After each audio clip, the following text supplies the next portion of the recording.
amin'ny salama tsara daholo tompoko amin'izao talata amin'ny lady maraina zao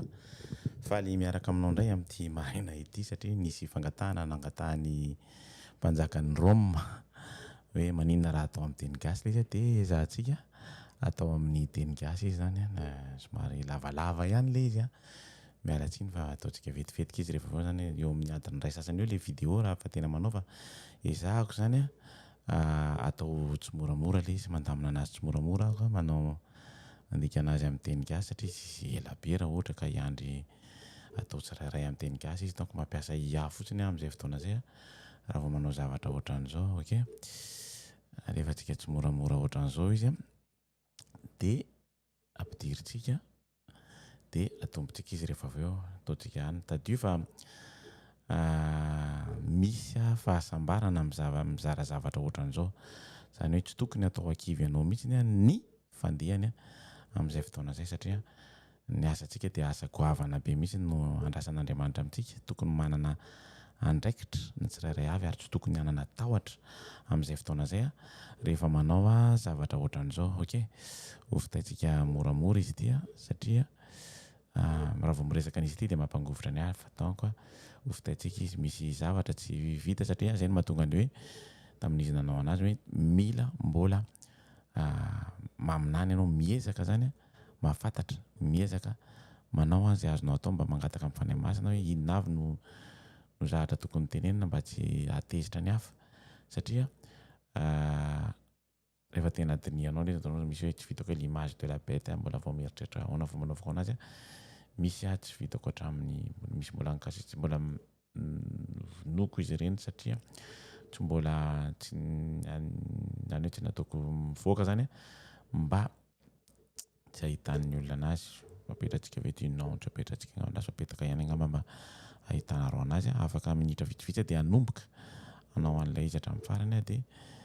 il faut que tu prophétises encore ok il faut que je prophétise encore misy any valiny ato fa tsy nataoko ok misy texte ny citation ny Ellen White any hoe tsy en anglais le izy dia tsy tiako hitanareo zany ny amin'ilay izy amin'izay fotoana zay ok andeha aritsika hiatrika an'ity hoe tsy maintsy miezaka maminany ianao amin'izay fotoana izay lasany direct atsika amin'izay fotoana zay tsy maintsy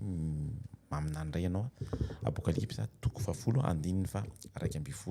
fa nataoko tamin'ny teny frantsay izy ity madio tsara fa misy zavatra mitranga amin'izao fotoana zao nahazo pouvoir izy na nahazo an'ilay atao hoe image de la bête afaka manao an'izay tiany ataony izy afaka efa tena eo amin'ny mihitsy zany zay zavatra zay mahatonga anazy sa tsy miemotra satria efa mena opposition mihitsy izy mena ahoana zany efa mena nametra tanana mihitsy izy zany dia mihevitra amin'ny tenany hoe efa niteny mihitsy izy béni je suis béni de Dieu ozy izy azafady amin'ilay teny frantsay dia ihany koa hoe niteneniny ihany koa hoe faly amiko Andriamanitra zany hoe efa tena maka ny toeran'Andriamanitra fa nomena anazy mihitsy ilay sarin'ny biby ity zany avy any amin'ny biby ity nomena anazy mba hahafahany manao an'izay zavatra zay fa misy zavatra anankiray hitako izay mbola ho ataoko aminareo fa tsika rehefa avao manao anazy zay zavatra zay miteny hoe misy zavatra anankiray amin'ilay vice président any Amerika iny zavatra iny tsaratsara kokoa ny hidirako aminazy rehefa kelikely eo satria manao vidéo roa eo zany androany dia ilay afatra farany tamin'ny lahady lasa teo nataony Léon 9 momba ny projet amin'ny 3:30 ary tsara ho fantatsika tsara mihitsy satria kika mirona ary efa akaiky mihitsy ny Jesosy rehefa ataony fandiniana amin'ny zavatra rehetra amin'izao fotoana zao ok adiniko nanovany ty anankiray ty tsy manina inona ireo zavatra tokony ho fantatry ny maro inona ireo anjarantsika eo amin'izao tontolo zao ok faharoa tsy nataoko teny gasy ny prédication ny toriteny na ny zavatra tokony tenenina momba ny anjely anankitelo zay afatra lehibe tokony ataontsika tokony arahantsika tokony hoentintsika hoentina eo amin'ny olona tsirairay avy hoe inona ny zavatra tokony homena anazy mba hahafahan'izy ireo mieritreritra zany hoe asantsika izy ity nefa tsika matahotra na miahotra satria mbola misy fianakaviantsika angamba ao anatiny eo misy mpiara-belona amintsika ao anatiny ao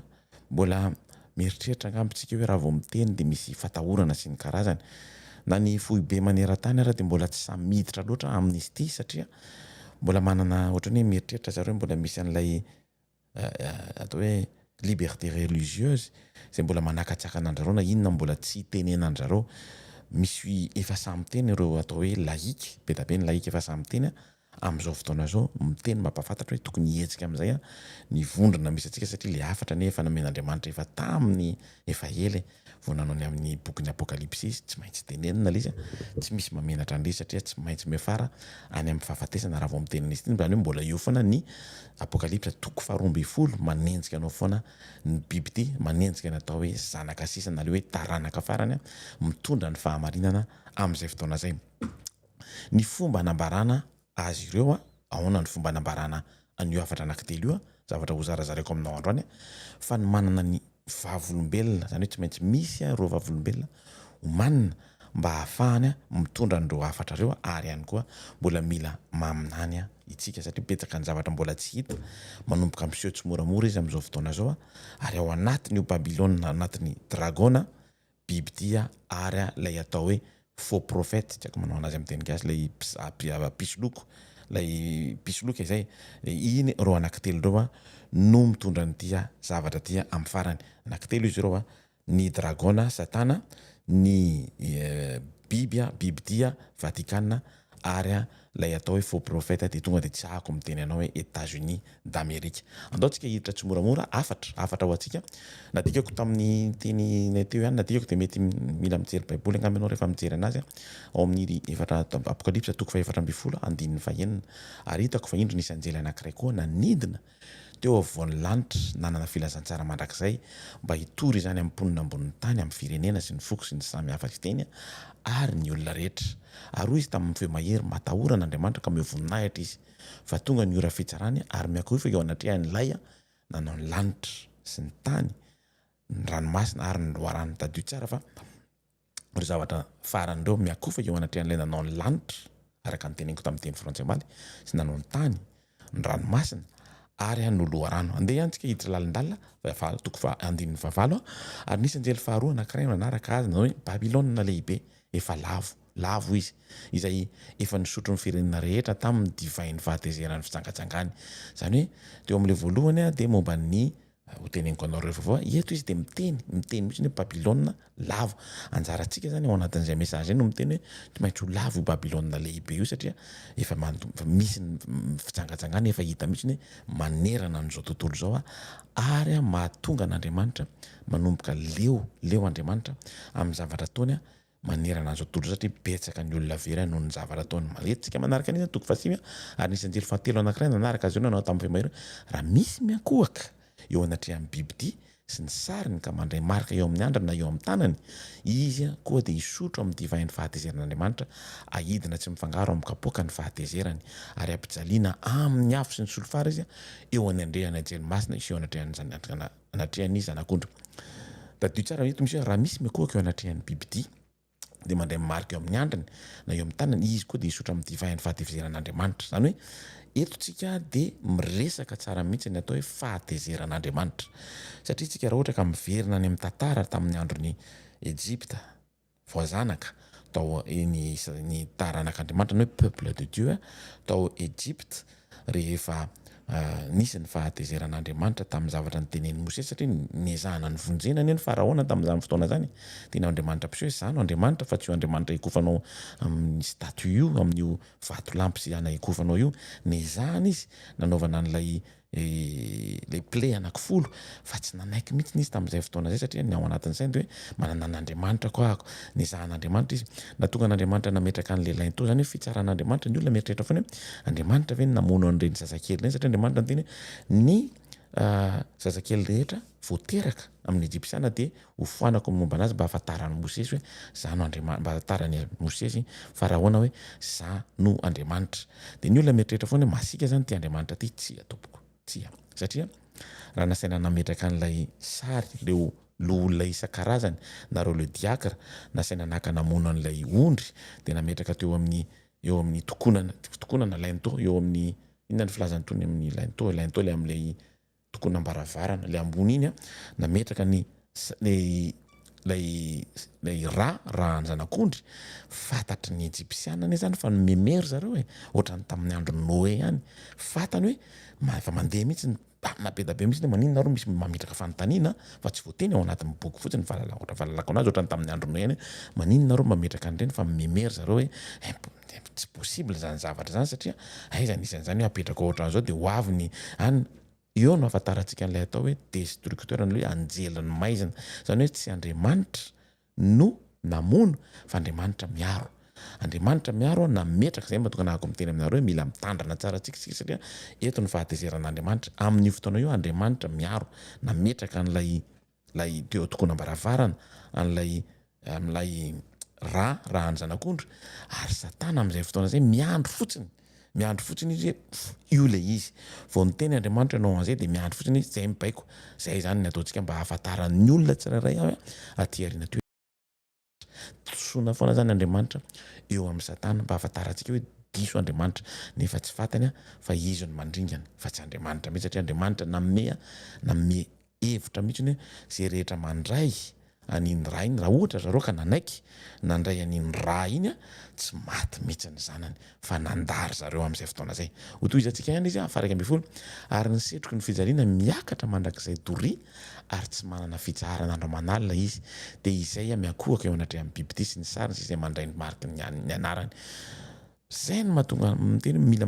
mahery vaika be mihitsy ny tia mahatonga antsika miteny hoe tsy maintsy tenenina izao zavatra zao satria nahoana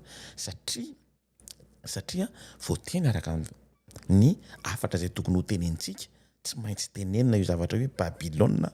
dia efa tezitra Andriamanitra mahita ny zavatra ataony tsy maintsy tenenina izay mekohaka eo anatrehany na ianao mivavaka amin'ny Maria azafady tompoko na ianao mivavaka miantso ny faty na ianao mivavaka miantso ny statue rehetrarehetra na ianao mivavaka miantso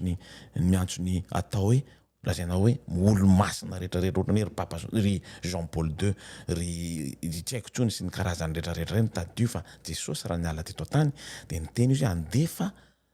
anankiray ahako andefa ny atao hoe parakle ahako io parakle io ihany no ahafahako mandray ny vavakareo amin'izay fotoana zay fa tsy tokony hivavaka amin'ny Maritsika satria Marina mbola maty ao ambanin'ny tany tsy tokony hivavaka amin'ny ireo lazainao fa olona masina ianao zay no mahatonga an'Andriamanitra miteny an'ity ary tsy parazara mihitsy nametrahan'Andriamanitra an'ity afatra ity zay no afatry ny anjely telo tokony hoentin'ny taranaka sisa manerana an'izao tontolo zao mafy ary enjana misy zavatra anankiray mba tiako ampisehoanareo faharomby fo satria tsara be satria misy fahasambarana ao anatin'ny zany hoe ny fahateran'ny olo-masina izay mitandrina ny didin'Andriamanitra sy ny finoana an'i Jesosy Kristy izany hoe faharetan'ny olona masina izy ireo olona masina reo izay mitandrina ny didin'Andriamanitra sy ny finoana an'i Jesosy zany hoe izay zavatra zay no tsy tian'ny sasany zay zavatra zay ilay mitandrina ny didin'Andriamanitra vao miresaka an'io ianao dia efa mizongozona ny fahatezeran'ny Satana ahoana indray ny fomba amelezako an'ireto lazaina hoe zanaka sisa ireo apokalipsa miteny ny baiboly miteny ary tsy misy zavatra mihitsy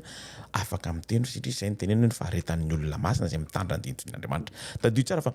ny tiandin'ny faharoamby folo ity dia azo ampifandraisana amin'ny fahasambarana manaraka na le hoe bienheureux teny koa ny béatitude amin'ny filazana azy hoe fahasambarana manaraka jerevy tsara izany no faharetan'ny olona masina izay mitandrina ny didin'ny Andriamanitra sy ny finoanan'i Jesosy dia nisy toko andininy fahatelo amby folo ary nareo feo avy tany an-danitra nanao hoe sorato hoe sambatra ny maty hatramin'izao izay maty eo amin'ny tompo eny ho ny fanahy mba ahazony miala sasatra amin'ny asany fa manaraka azy ny asany tadio tsara fa raha vao miresaka an'ity zavatra ty asa faran'ity tsika dia tsy maintsy misy ny atao hoe fanenjehana tsy maintsy ao foana ilay apokalipsa toko faharoamby folo na dia efa nisy arisy tamin'izany fotoana zany tsy maintsy tonga foana izy anao azy andravananao satria tsy tatin'ny Satana mihitsy tsy tatinao ny teny hoe diso izy tsy ho tatany mihitsy ary nieritreriny ao anatiny amin'izay fotoana zay dia izay anapotehana an'io didy fa efatra io zany hoe izy analana tanteraka ao anatin'ny tenanao raha manontolo ao anatin'ny fiainanao manontolo miaraka amin'Andriamanitra ny didy folo rehetrarehetra mihitsy matoa Andriamanitra miteny hoe tezitra aminao ahako satria maninona satria mivavaka amin'ny sampy ianao mivavaka amin'ny vato ianao mivavaka amin'ny olona ianao mivavaka miantso faty ianao mba hivavahanao dia misy antony izay matoa izy manozongozona mihitsy ny sambatra ny maty hatramin'izao izay maty ao amin'ny tompo eny hoy ny fanahy mba azony miala sasatra ianao raha ohatra ka maty ao aminy tsy fa matondra zao an'Andriamanitra ny ohatrany reo Pierre Petera ohatrany apôstoly Paul Etienne tsisy malala Etienne Stéphane amin'ny teny gasy tsy haiko Stéphane par exemple ohatrany Stéphane nahita mihitsy izy raha vao nitoraham-bato de nahita mihitsy izy hoe wow fierté ne zany zavatra zany tsisy afaliana tsy tonga ohatran'izany raha mahita hoe misokatra ao anao alohan'ny hafatesanao ny vavahadiny ny varavaran'ny lanitra mahita an'Andriamanitra sy Jesosy ao amin'ny toerana masina sy tsara indrindra ary zay zavatra zay no atahorany Satana mihitsy amin'izao fotoana zao. Ndaontsika andohy tsapanao ve fa azonao ireo hafatra anankitelo ireo zay ny fanontaniana manezingeza zay apetrako aminao satria tsy maintsy miezaka ianao maminany amin'izao fotoana farany zao. Fanontaniana faharoa tsapanao ve fa mitory ireo hafatra anankitelo ireo ianao da ataonao ve ireo hafatra anankitelo ireo eo amin'ny fitiavanao tanteraka ve ao anatin'ny fonao ve no mitondra an'ireo hafatra anankitelo ireo fanontaniana ary farany tsapanao ve fa mifanaraka amin'ny androntsika ny hafatra anankitelo tokony ho tsapanao fa mifanaraka amin'ny androntsika amin'ny androntsika ny hafatra fahatelo ary tsy maintsy ho tenenina io zavatra io tsy voatery hiandry ny fany masina fa hoentina tsy moramora tsy voatery hiandry ny ranonorana farany raha ohatra ianao ka hiresaka an'ireo zavatra fa tsy maintsy manomboka tsy moramora ianao ary zay zavatra zay tokony ho hita ny fohibe maneran-tany hoe miezaka ny isika madinika manao an'le izy tsy moramora satria ohatra ny adino le izy ohatra misy zavatra mahavariana ny zareo any ananinanany de adino na miteny amin'ity zavatra ty tsy teny ianao hoe inona ny zavatra mahavariana anazy satria mety mahasorena ny zareo miresaka an'le izy de tsy teny ahako fa anjarantsika ny mieritreritra hoe tsapanao ve fa azonao hoe ireo hafatra anankitelo ireo tsapanao ve fa mitory ireo hafatra anankitelo ireo isika tsapanao ve fa mifanaraka amin'ny androntsika ireo hafatra anankitelo ireo ho tohizantsika le izy moa ve isika manana torohevitra ao amin'ny lahatsoratra momba ny fotoana hitoriana ireo hafatra anankitelo ireo iza no mitory ireo hafatra ireo zay ny fanontaniana tena manizingizina iza no sahy hitory an'ireo hafatra ireo tsy ny olona rehetrarehetra manompy sampy na ny olona rehetrarehetra tsy manaraka ny didy folo feno no hitory an'ireo zavatra ireo ianao zanaka sisa raha ho tohizantsika sisa ny hafatra voalohany de fifandraisana eo amin'ny hafatra voalohany trompetra sy ny kopy Andriamanitra de namorona ny lanitra ny tany ranomasina ary ny loharano ao tatsika amin'ny Genesis toko voalohany andiny voalohany Genesis toko fahaefatra ambin'ny folo andiny fahasivy ambin'ny folo Genesis toko fahaefatra ambin'ny roapolo andiny fahatelo Isaia toko fahaenina dimy amby enimpolo andiny fafito ambin'ny folo Matthieu raiky ambin'ny folo dimy amby roapolo ary Lioka folo andiny faraiky amby roapolo toy izantsika matetika io no aseho amin'ny baiboly ho mpamorona ny lanitra sy ny tany tadio tsara zay mpamorona ny lanitra sy ny tany jerevanao tsara ireo soratra ireo okay ho toy izay indraindray de aseho ho toy ny mpamorona ny lanitra ny tany ary ny ranomasina tonga tsapanao angamba inona ny zavatra atongavana amin'izay fotoana zay asan'ny apôstoly toko fahaefatra andiny fahaefatra amby roapolo asan'ny apôstoly toko fahaefatra amby folo andiny fadimy amby folo apokalipsa toko fafolo andiny fahenina indraindray de aseho ho toy ny mpamorona ny lanitra ny tany ary ny ranomasina toy izantsika ihany asan'ny apôstoly toko fatelo amby roapolo andiny fahaefatra amby roapolo de milaza hoe ary rehefa nahafahany izy ireo Paul sy Petera de nakany amin'ny ny tenany ka nilaza tamin'izy rehetra no lazainy lohan'ny mpisorona sy nolona tamin'ny toko fahaefatra amby roapolo ary no nandray azy izy ireo de niarana nandratra ny feony tamin'Andriamanitra ka nanao hoe tompoko ianao zay nanao ny lanitra ny tany ny ranomasina mba amin'ny rehetra zay ao aminy zavatra goavana be mihitsy ny zavatra tia nitenenina amin'io zany hoe ary miakohaka eo anatrehany ilay nanao ny lanitra sy ny tany sy ny ranomasina ary ny loharano sy ny zavatra rehetra zay ao anatiny ao zany okay fotoana anankiray ihany amin'ny mampamorona ny lanitra sy ny tany ranomasina ary ny loharano no voalohany indrindra no mivoaka ao anatin'ny tanina baiboly rehetrarehetra misy ny zavatra anakefatra io matiera anakefatra na pisehoan'andriamanitra pisehoan'anjely any Jauna io zay nomeny Jesosy ny anjely dia nomeny Jesosy ny anjely nanome any Jauna i Jauna nanome atsika ary tsika miezaka mianatra mba hahafahantsika manome ny hafa zay ny voalaza ao anatin'ny apokalipsa toko voalohany zay ny tena izy zany hoe tsy maintsy miaraka ireo etapy rehetrarehetra ary tsy maintsy miaraka mivavaka ary tsy maintsy miaraka amin'ny fanahy masina fa raha tsy afaka miresaka momba ny apokalipsa mihitsy tonga dia teneniko hoe adala raha ohatra anao ka mitetika tsy hanao an'izay zavatra zay mialatsiny fa zay ny tena izy ho toy izantsika satria ny fampidirana ny loharano dia manasongadina olana iray zay miamaiky mavesatra maneran-tany dia inona tsy fampian-drano ny rano fisotro zany hoe potika tanteraka ny rano fisotro raha ohatra tsika ka miverina ohatra ka mijery sy amin'ny Facebook sy ny karazany rehetrarehetra reny Dubai manomboka manao an'ilay trano résidence privée filazako anazy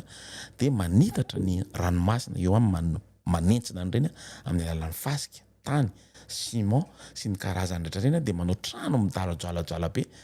atezeran'Andriamanitra maty ny trondro maty potika tanteraka ilay zavatra koray sy ny karazany rehetrarehetra ao anatiny eo tsy miaina tsony ilay zavatra ao fety ary matotsika maka an'ilay fasika anaovana trano sy ny karazany foana zany hoe tsy misy tsony tsy rano fisotro indray potika amin'izay fotoana zay satria manino be da be anie zao tsy manana rano firy amin'izao fotoana zao raha ohatra anao ka mandeha any amin'iny côté any iza fotsiny Monaco dia nanitatra ny sistaniny nanatototra ny ranomasina sy ny rano rehetrarehetra mba hanaovany trano sy ny karazany ao ihany koa ny Irlandais zay manao trano mihitsy eo amin'ny rano fisotro eo mandoto an'io rano fisotro ohatra ny any Thaïlande Vietnam tsy teny mihitsy betsaka ny zavatra azo jerevantsika amin'ny internet ary zay zavatra zay zavatra nanahirana an'Andriamanitra nametraka anazy teto ambonin'ny tany tsy dikany amin'ny teny fotsiny izy fa nanahirana anazy hitany hoe tsara nefa ompitehan'Andriamanitra zany hoe ny ekosistema tsika mihitsy ny vo zay mikofaka eo anatrehan'ilay nanao lanitra sy ny tany ranomasina ary ny loharano apokalipsa toko fahavalo eto ako dia anao fampitahiana aminao satria ireo zavatra ireo dia misy ifandraisany na ao amin'ny trompetra na any amin'ny kopy inona ny kopy amin'ny teny gasy fijijana ary amintsika afatra ho atsika farany ao amin'ny trompetra voalohany izy dia milaza momba ny tany trompetra faharoa milaza momba ny ranomasina trompetra fahatelo izy milaza momba ny loharano ary ny trompetra fahaefatra izy dia milaza momba ny lanitra any amin'ny kopy izy na any amin'ny fijinjana dia milaza apokalipsa toko 4:12 dia milaza ny ranotany ny voalohany momba ny tany dia voakitika koa ny ranomasina voakitika ny loharano ary voakitika ny lanitra amin'ny zavatra rehetrarehetra izay atao amin'izao fotoana zao guerre nucléaire ny avion rehetrarehetra mandeha any ambony eny fandevasana bomba balistika sy ny karazany rehetrarehetra voakitika ny lanitra ary tsy mikosodô zao na nipotika tanteraka mihitsy amin'izao fotoana zao mahatonga antsika rehefa tonga ny masoandro tena mamela antsika tsisy ny nazotsika atao zany hoe rehefa teny message tsika zany izay hitantsika amin'ny apokalipsa toko 4:15 dia hitantsika tsara fa miresaka momba ny lanitra izy miresaka momba ny tany izy miresaka momba ny ranomasina izy ary miresaka momba ny loharano maninon'Andriamanitra no mampiditra andreo zany hoe anjarantsika no miteny hoe misy fahatezeran'Andriamanitra satria manao tsinitsinina n'ilay asa tanany nampandreraka anazy na dia teneniny fotsiny areo satria fatany fa tiany fatany fa zavatra nafinaritra satria tsisy zavatra tsara miala avy any amin'ny fitoerana misy an'Andriamanitra ny amin'izao fotoana zao sy ny zavatra nametrahany any Enoka sy Eli sy ny karazany akoatra ny tany tsara ary hitany fa mamelona atsika ary endrika anankiray amerenany amin'ny laony indray ilay atao hoe Jerosalema vaovao no nipitehantsika amin'izao fotoana zao dia io zavatra hita io trompetra voalohany trompetra faharoa trompetra fahatelo trompetra fahaefatra ny fijinjana voalohany faharoa fahatelo fahaefatra dia ninona ny afatra atsika dia momba n'io zavatra io zany hoe ny ekosistema atsika mihitsy zany hoe ireo andininy telo dia mifampizara ny afatra voalohany dia manazava ny trompetra sy ny kampy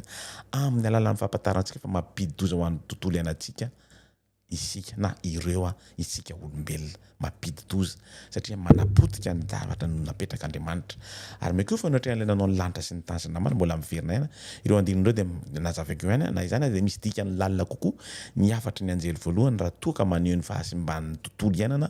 ireo singa anakefatra ireo izany dia manondro fa mihamafy ny afatra voalohany rehefa maneno ny trompetra Ny afatra mampitany ny anjery voalohany koa dia manana lafiny ara-tontolo iainana, écosystème voadona tanteraka ny tontolo iainana. Zay mahatonga antsika marary, zay mahatonga antsika mijaly satria maninona efa zavatra tsy azo iainana intsony ny zavatra lefa ny atmosfera mandeha aty amintsika tsy azo iainana intsony satria kely ny zavatra miaro antsika amin'izay fotoana zay. Matetika dia efa voalaza hoe tsy mihoatra ny 120 ans eo tsy roapolo amby 100 taona tsika fa betsaka ny maty à partir ny 80 taona, 70 taona tsy mihoatra ny 20 taona satria le tontolo iainana mihitsy no simba. Zay zavatra zay any tian'Andriamanitra ho tenenitsika amin'izy ireo hoe mila mitandrina. Misy miteny zavatra hafa azontsika enona ihany koa fa zay ny fomba ahitanay anazy hoe io no voadona satria miresaka momba an'io izy ao anatin'ny trompetra, miresaka momba an'io izy ao anatin'ny fijinjana ary miresaka momba an'io izy ho afatra voalohany hoentintsika manerana an'izao tontolo izao fa tezitr'Andriamanitra. Amin'ny firy no nitoriana ireo afatra telo ireo amin'ny teny frantsay mazavazava mbola eo amin'ny hoavy reo vola ireo zavatra reo ny zavatra manaraka dia zavatra mbola ho any amin'ny hoavy mbola zavatra ho aty amin'ny hoavy zany hoe zavatra à partir ny manomboka eo amin'ny afatra faharoa sy fahatelo dia zavatra mbola aty amin'ny hoavy. Zay no mahatonga hoe itsika rehetrarehetra dia tsy maintsy manana ny atao hoe inona filazan'izy ity, manana ny atao hoe afaka maminany satria zanaka nateraka ho mpaminany ny zanaka sisa, tsy maintsy maminany ny zanaka sisa ary tsy maintsy manao an'ireo afatra ireo na tianao na tsy tianao, tsy tokony hiafina mihitsy antsika, tsy tokony atahotra. Mbola misy fotoana matotso tonga tamin'ny andro tamin'ny 1844 1740 dia satria maninona ny zanaka sisa tamin'izany fotoana zany na reo olona tamin'izany fotoana zany tsy nanao ny asany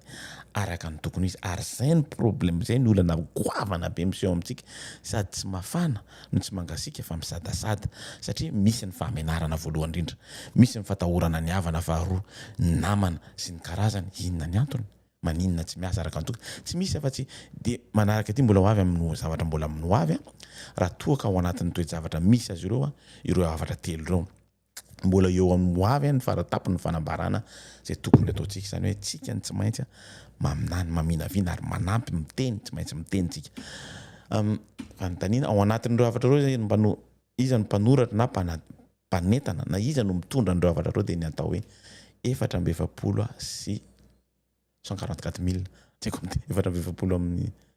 144 000 miala tsiny tompoko ny 144 000 ihany no afaka mitondra an'ireo afatra ireo. Taddio fa raha nijery an'io zavatra io dia zavatra ien'ny zay ny tsara ho fantatsika zay tsy mahalala ny boky ny apokalipsa, ien'ny John fotsiny ireo zavatra ireo, ien'ny John ireo hoe 144 000 dia miteny ny olona hoe 144 000 dia ny taranaky ny jiosy ihany no voatona ao anatin'io ireo 12 000 tsy atopoko inoy tsara zay ny zavatra ieniny. Fa ny zavatra rehefa nitodika izy mijery ao aoriana kely satria tsy verina zany manjary lava be izy rehefa nitodika izy dia nahita vahoaka maro be tsy azo isaina, zany hoe io sifra io dia anina profetika fa tsy sifra fotsiny io zany mba hanomezana anazy ohatran'izao satria zavatra mitombona izy satria zavatra feno le izy amin'izay fotoana zay. Ireo ny afatra farany alohan'ny andraisan'ireo solo tena voafidy fanapa-akevitra, zany hoe ireo 144 000 ireo tsy maintsy manao an'io afatra io na tiatsika, zany hoe ny zanaka sisa tsy maintsy manao an'io asa io na tiatsika na tsy tiatsika satria mba ahafahana mametraka ny tombo kase dia tsy ireo ihany no afaka mandray hoe zao. Ok, amin'ity toe-javatra ity ny fanambarana ny didim-pitsarana dia mitovy amin'ny famaranana ny didim-pitsarana, zany hoe ny fampitana ny sazy azafady fampitana ny sazy raha toa ka mifanaraka amin'ny teny manodidina io toizantsika ihany ny 144 000 teo ihany no miverina fatra farany alohan'ny fitsarana ny olom-boafidy satria ao anatin'ny soa ny voatsara aloha teneniko anareo rehefa vao izy ny voatsara aloha ny vahoaka an'Andriamanitra na hoe ny zanaka sisa, ao anatin'ny trompeta no misy any hoe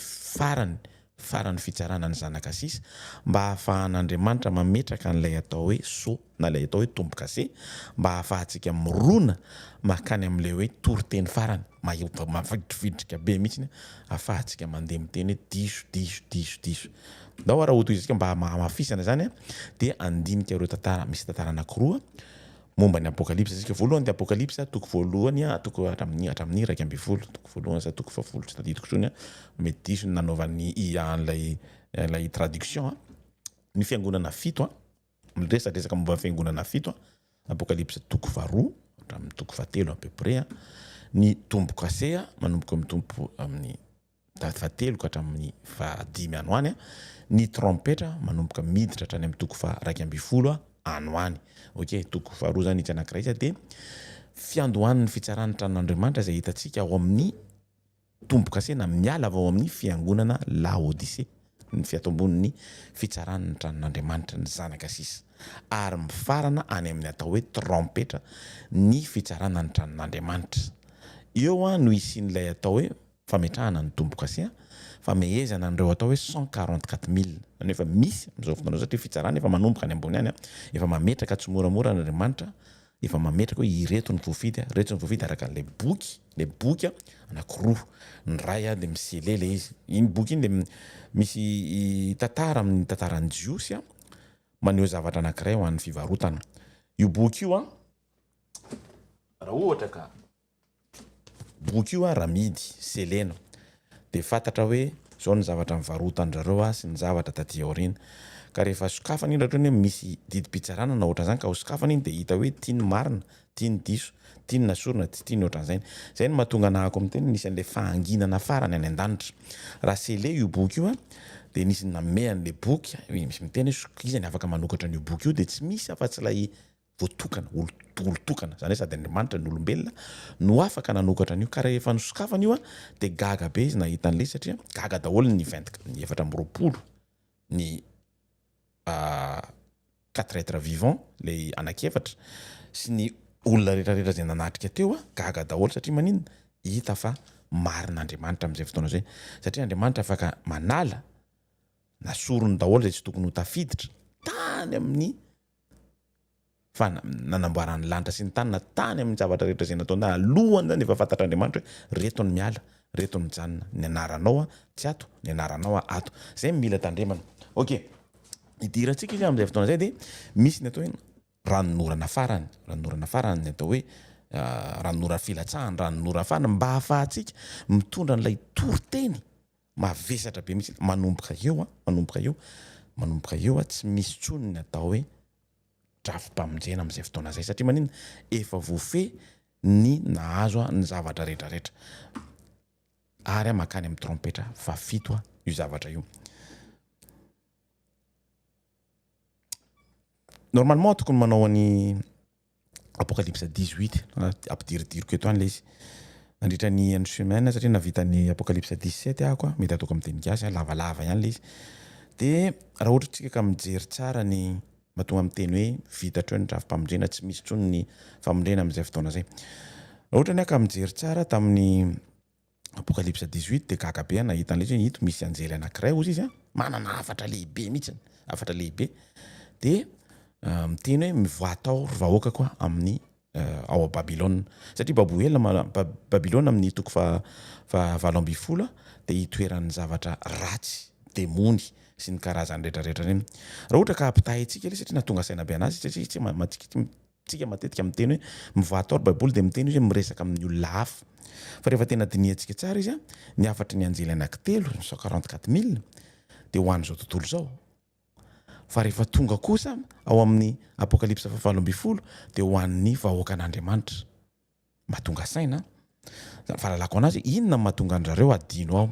rehefa nieritreritra nandritra ny une semaine de niresaka tamin'ny vadoka tamin'ny alina de izay avy manomboka nieritreritra sy nandinika hoe wow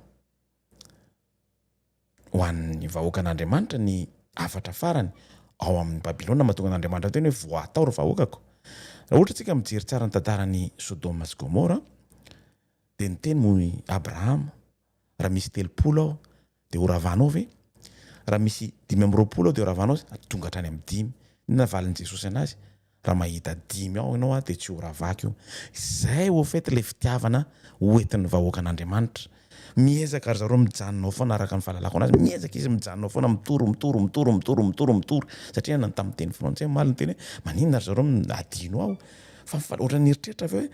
wow miezaka ary zareo miteny foana de vao anatin'ny ana devoly be raha miteny hoe mivoataonareo ry vahoaka zany hoe mbola misy vahoaka an'Andriamanitra ao adino ao zay ezahana ivoaka ka na ho avy eo ary ny fampijaliana sy ny karazana sy ny fahafatesana miezaka foana ireo olona reo hitenin'ny famarinana. Zay ny fahitako anazy zay ny fahitako anazy sy ny zavatra nieritreretiko hoe zay le mahatonga antsika hoe miezaka maminany tsika le ohatrany tamin'ny andron'ny Sodoma Gomora sy ny tenenany Abrahama ary natonga ny Lota tsy ivoaka mihitsy fa miteny miezaka miteny miezaka niteny andrareo azaka ty andreo olona ohatra fa ohatran'izao miezaka ne Lota tamin'izany fotoana zany tsy alo mihitsy izy raha tsy tena hitany mihitsy hoe zay ny feo farany hoe mivoa am'izay ianao tadio zay zavatra teneniko zay mety ho diso ahako fa zay ny fahitako anazy ho tohizatsika le izy tantara voalohany Andriamanitra de tsy hamela loza ara tontolo iainana hiatra eto an-tany raha tsy mifidy olona aloha izy ampanaparitaka ny filazantsara farany amin'izao tontolo zao mandritra n'izao fotoatsarotra izao tsy hanao foana mihitsy n'Andriamanitra ohatra ny tamin'ny nametrahana tamin'ny tokom-baravarana an'ilay ra no anaovany an'izao zavatra zao. Andriamanitra de tsy maintsy miteny foana. Andriamanitra de tsy maintsy miteny foana ho ravako zao tontolo zao tamin'ny andro Mosesy Noa tsy maintsy ho ravako zao tontolo zao. Andriamanitra de tsy maintsy miteny foana ho ravako Babilona. Andriamanitra de tsy maintsy miteny foana ho ravako Sodoma Gomora. Fa kosa Satana tsy miteny raha vao mamely anao satria maninona raha nihera tamin'Andriamanitra izy tamin'ny Jobo de lasa izy nandeha faly ery izy fa raha vao mivoaka tao izy tonga de nasiany Jobo tsisy miteny mihitsy hoe ho pitehako anao ho taoko an'izao fa tonga de mipitehany satria tsy tianao mihitsy izy. Zay ny zavatra tokony ho fatatsika. Zay mahatonga n'Andriamanitra miinsiste miteny foana hoe ianao miondrika amin'ireo vato, ianao miondrika amin'ireo olona lazainao fa masina reo olombelona mitovy anao mandeha any amin'naty gabone ohatranao reo zay verinao fa maty de afaka mandray ny vavakao sy ny karazany nefa amin'ny Baiboly rehetrarehetra ne miteny momba an'izany tadio tsara fa zavatra anankiray mahatonga anao miteny an'izany de ny atao hoe ny boky ny septante na ny atao hoe ny Baiboly na ny hoe reo soratra masina nadika tamin'ny teny grika fa ny zavatra dininao de diaspora jios reo olona reo tsy nalala tsony ny atao hoe fiteny armeniana na ny atao hoe fiteny hebreo de nanoratra tany ananina tany izy tadio nefa fa tamin'ny andron'ny Kanana tamin'ny nahafatesan'ny Mosesy de efa nanao faotana ny jios na ny vahoaka an'Andriamanitra nanao faotana izy ary mbola mitohy zany mbola mitohy foana zany tonga tany Alexandrie zany hoe ny zavatra problème amin'izay fotoana zay ny zavatra ny soratany zareo tsy mifanaraka amin'ny zavatra nomen'Andriamanitra fa zavatra noentin'ny fondro zareo zany hoe tsy le zavatra nasian'Andriamanitra napetraka zay mahatonga ny réformateur rehetrarehetra nandray ny 900 boky fa tsy nandray ny hafa le atao hoe 70 sy ny karazany reny zay ny zavatra dininao no miteny an'izay mahatonga anao mampiasa ny Tobi mahatonga anao mampiasa ny inona firazana teo Makabe satria ireo zavatra reo de mifanohitra amin'ny teny zay voasoratran'Andriamanitra satria diaspora jios no nanoratra an'ireo azafady tompoko tokony ho fantatrao zany alohan'ny teny ianao diaspora jios tsy malala tsony an'ilay tena soratra ny fahamarinana natonga ny réformateur nandray aoka zay zavatra rehetra teneny raisiny zay manana ina filaza tena malala n'ilay zavatra tena soratan'Andriamanitra lay sage tsy haiko tsony lay ao anatin'ny sage nanoratra n'ilay Baiboly mahafantatra tsara hoe reto ny zavatra namen'Andriamanitra no raisitsika fa aoka reto sasany reto avelantsika ohatran'izao tadio zay tompoko diaspora ary betsaka ny jios no nanoty mahatonga an'Andriamanitra ny teny ohatran'izay vao lasa tany Alexandrie de tsy maintsy nanaraka an'izany satria zay ny zavatra napetraka tao hoe ianao tsy maintsy manao an'izao reny zavatra zay hoe filozofia no nitondra an'ireny zavatra reny filozofia greka ary ny fiteny tamin'izany fotoana zany greka ny apôstôly rehetrarehetra nampiasa teny grika fa tsy nivoana tao anatin'ny fahamarinana izy azafady tompoko azafady loatra no teny hoe nenay fito amby 30 nenay raiky amby 20 da dinao fa ny etiopiana ne manana 2 amby 20 fa tsy zavatra ny raisina de ny zavatra zay ao anatin'ny fahamarinana zay misy ny atao hoe initiative an'Andriamanitra nametraka anazy tao anatin'ny olombelona anankiray mba hahafahany manoratra manao hoe ohatran'izao sisan'izay de atao hoe traduction zany hoe na izara mahazo an'izy de afaka manao ny traduction ako mametraka ny boky zay tiako soratana ao traduction tsy misy zavatra inspiration divine ao anatiny amin'izay fotoana zay mialatsiny tompoko ny fitorianany 144 000 de noho izany de tamin'ny ao anatin'ny androny trompetra. Ok, mifandray amin'ny trompetra zany io zavatra io. Tantara faharoa toko faharoa ambin'ny folo ka hatramin'ny fahaefatra ambin'ny folo, zay zavatra tena farany antena tsara indrindra. Ny dragona na atao hoe dragona. Ok, dia ny bibidia miala any anatin'ny ranomasina ary ny bibidia miala ao anatin'ny tany. Ny dragona dia ilay ataontsika hoe satana menarana, lay mpandaingy, na ihany koa anisany azo tenenina koa ny ampira romana ny dragona. Ato kosa dia misy ny atao hoe rafitra féodaly tamin'ny moyen âge. Da dinareo tsara ao anatin'ny apokalypsa toko faharoa ka hatramin'ny faharoapolo, azafady apokalypsa toko faharoa andininy faharoapolo, Andriamanitra dia nametraka tsara mihitsy ny fahadisoana io fiangonana io tamin'ny nandraisany ny atao hoe vadina Jezebela, fiangonana vehivavy Jezebela, vadiny Jezebela, nametraka tsara rafitra féodaly tamin'ny moyen âge. Amin'izay fotoana zay misy koa ny atao hoe ny atao hoe faux prophète ny États-Unis d'Amérique, izay ao anatin'ny atao hoe fikambanan'ny fanjakana miaraka amin'ny politika sy ny fiangonana amin'izay fotoana zay. Ok, ary mandray ny sariny namenana azy zay zavatra mitranga amin'izao fotoana zao, satria teneniko tery amin'ny voalohany tery impossible mitranga amintsika mihitsy ilay, satria matoa izy samy teny hoe zao ny ataoko zao ary. Nisy voahitako tamin'ny vaovao tamin'ny Malial, nisy zavatra nitranga tany iraniana anankitelo, dia nisy koa anankiray koa tany Israela, tany Gaza. Dia raha mipoaka ireo zavatra ireo voalohany teo amin'ny tantara ny Amerikanina ny teny hoe tsiry zareo no nanao an'io, apetrao ny fanontaniana. Voalohany teo amin'ny tantara ny Amerikanina na ny pays ohatrany Amerikanina sy ny karaha zany ny teny hoe tsiry zareo no nanao an'io. Matetika dia ny olona terroriste na ny olona nianina no samy teny hoe izahay nanao an'io, fa maninona izy ny tonga dia miteny hoe tsy izahay no nanao an'io zavatra io, misy antony ao. Zany hoe izy nandray an'ilay pouvoir avy any amin'ny image de la bête izy io, dia manao persécution, dia sady miteny ohatran'izy ohatran'ny zanak'ondry, nomena anazy ny fahefana, mbola misy zavatra tsaratsara kokoa lazaiko aminareo ao aorianan'ity vidéo ity, mety anao anazy momba ny vice président any États-Unis, ary mety mahatonga sainantsika izy amin'izay fotoana zay. Toizantsika izy zany hoe ny 144 000 atao amin'ny tendrombohitra jiona, maintsy miteny ny fahamarinana. Raha ohatra ka ovakitsika teo aizany misy an'io anatin'ny texte, dia raisika ny Isaia toko 20:7, miakarany ny tendrombohitra avo dia ziona hitory ny vaovao mahafaly, asandrato mafy ny feonao ry Jerosalemo, hitory ny vaovao mahafaly, asandrato ny feonao, ka aza matahotra lazao amin'ny tanàna ny Joda hoe indro Andriamanitra reo. Manino izy miteny hoe Jerosalema eto, petsaka atsika miteny hoe zavatra io dia ho an'ny Jerosalema ne zany io, fa tsy ho atsika kristiana amin'izao fotoana zao. Fa rehefa miveriny Jesosy dia iza ny Jerosalema? Fanontaniana apetrako aminao zay, raha vao miveriny Jesosy, iza le Jerosalema vaovao? Jerosalema ve? Ny taranaky ny Jiosy ve? Tsy atopoka. Ao anatin'ny jentilisa. Ianao anie ka taranaky Abrahama, teneniko tamin'ny farany tery. Andriamanitra ny teny mihitsy hoe gaga izy raha nahita hoe Izahaka ihany dia mitonga saina izy hoe maninona ny Izahaka ihany ny zanako. Andriamanitra tena maname anina anazy mihitsy hoe ianao ny taranakao dia ataoko tsy akoatran'ny kitana tsy voaisa. Ka raha ohatra tsika ka tsy hanaraka an'io Abrahama dia nanaraka ny lan'Andriamanitra. Raha ohatra ka Abrahama nanaraka ny lan'Andriamanitra, ianao anisan'ny taranaka Abrahama, maninona ianao tsy manaraka ny lalàn'Andriamanitra? Maninona na kelikeo ny didy fahefatra? Zay no matezitra an'Andriamanitra, soratanan'Andriamanitra ne iny, fa tsy soratanana tsy hoe ohatrany hoe nomena ohatran'ny boky sasany rehetrarehetra. Ny tanan'Andriamanitra mihitsy ny doahany nametraka anazy hoe zao ny raisin'ny Mosesy, ary na detesta Mosesy nahita n'lay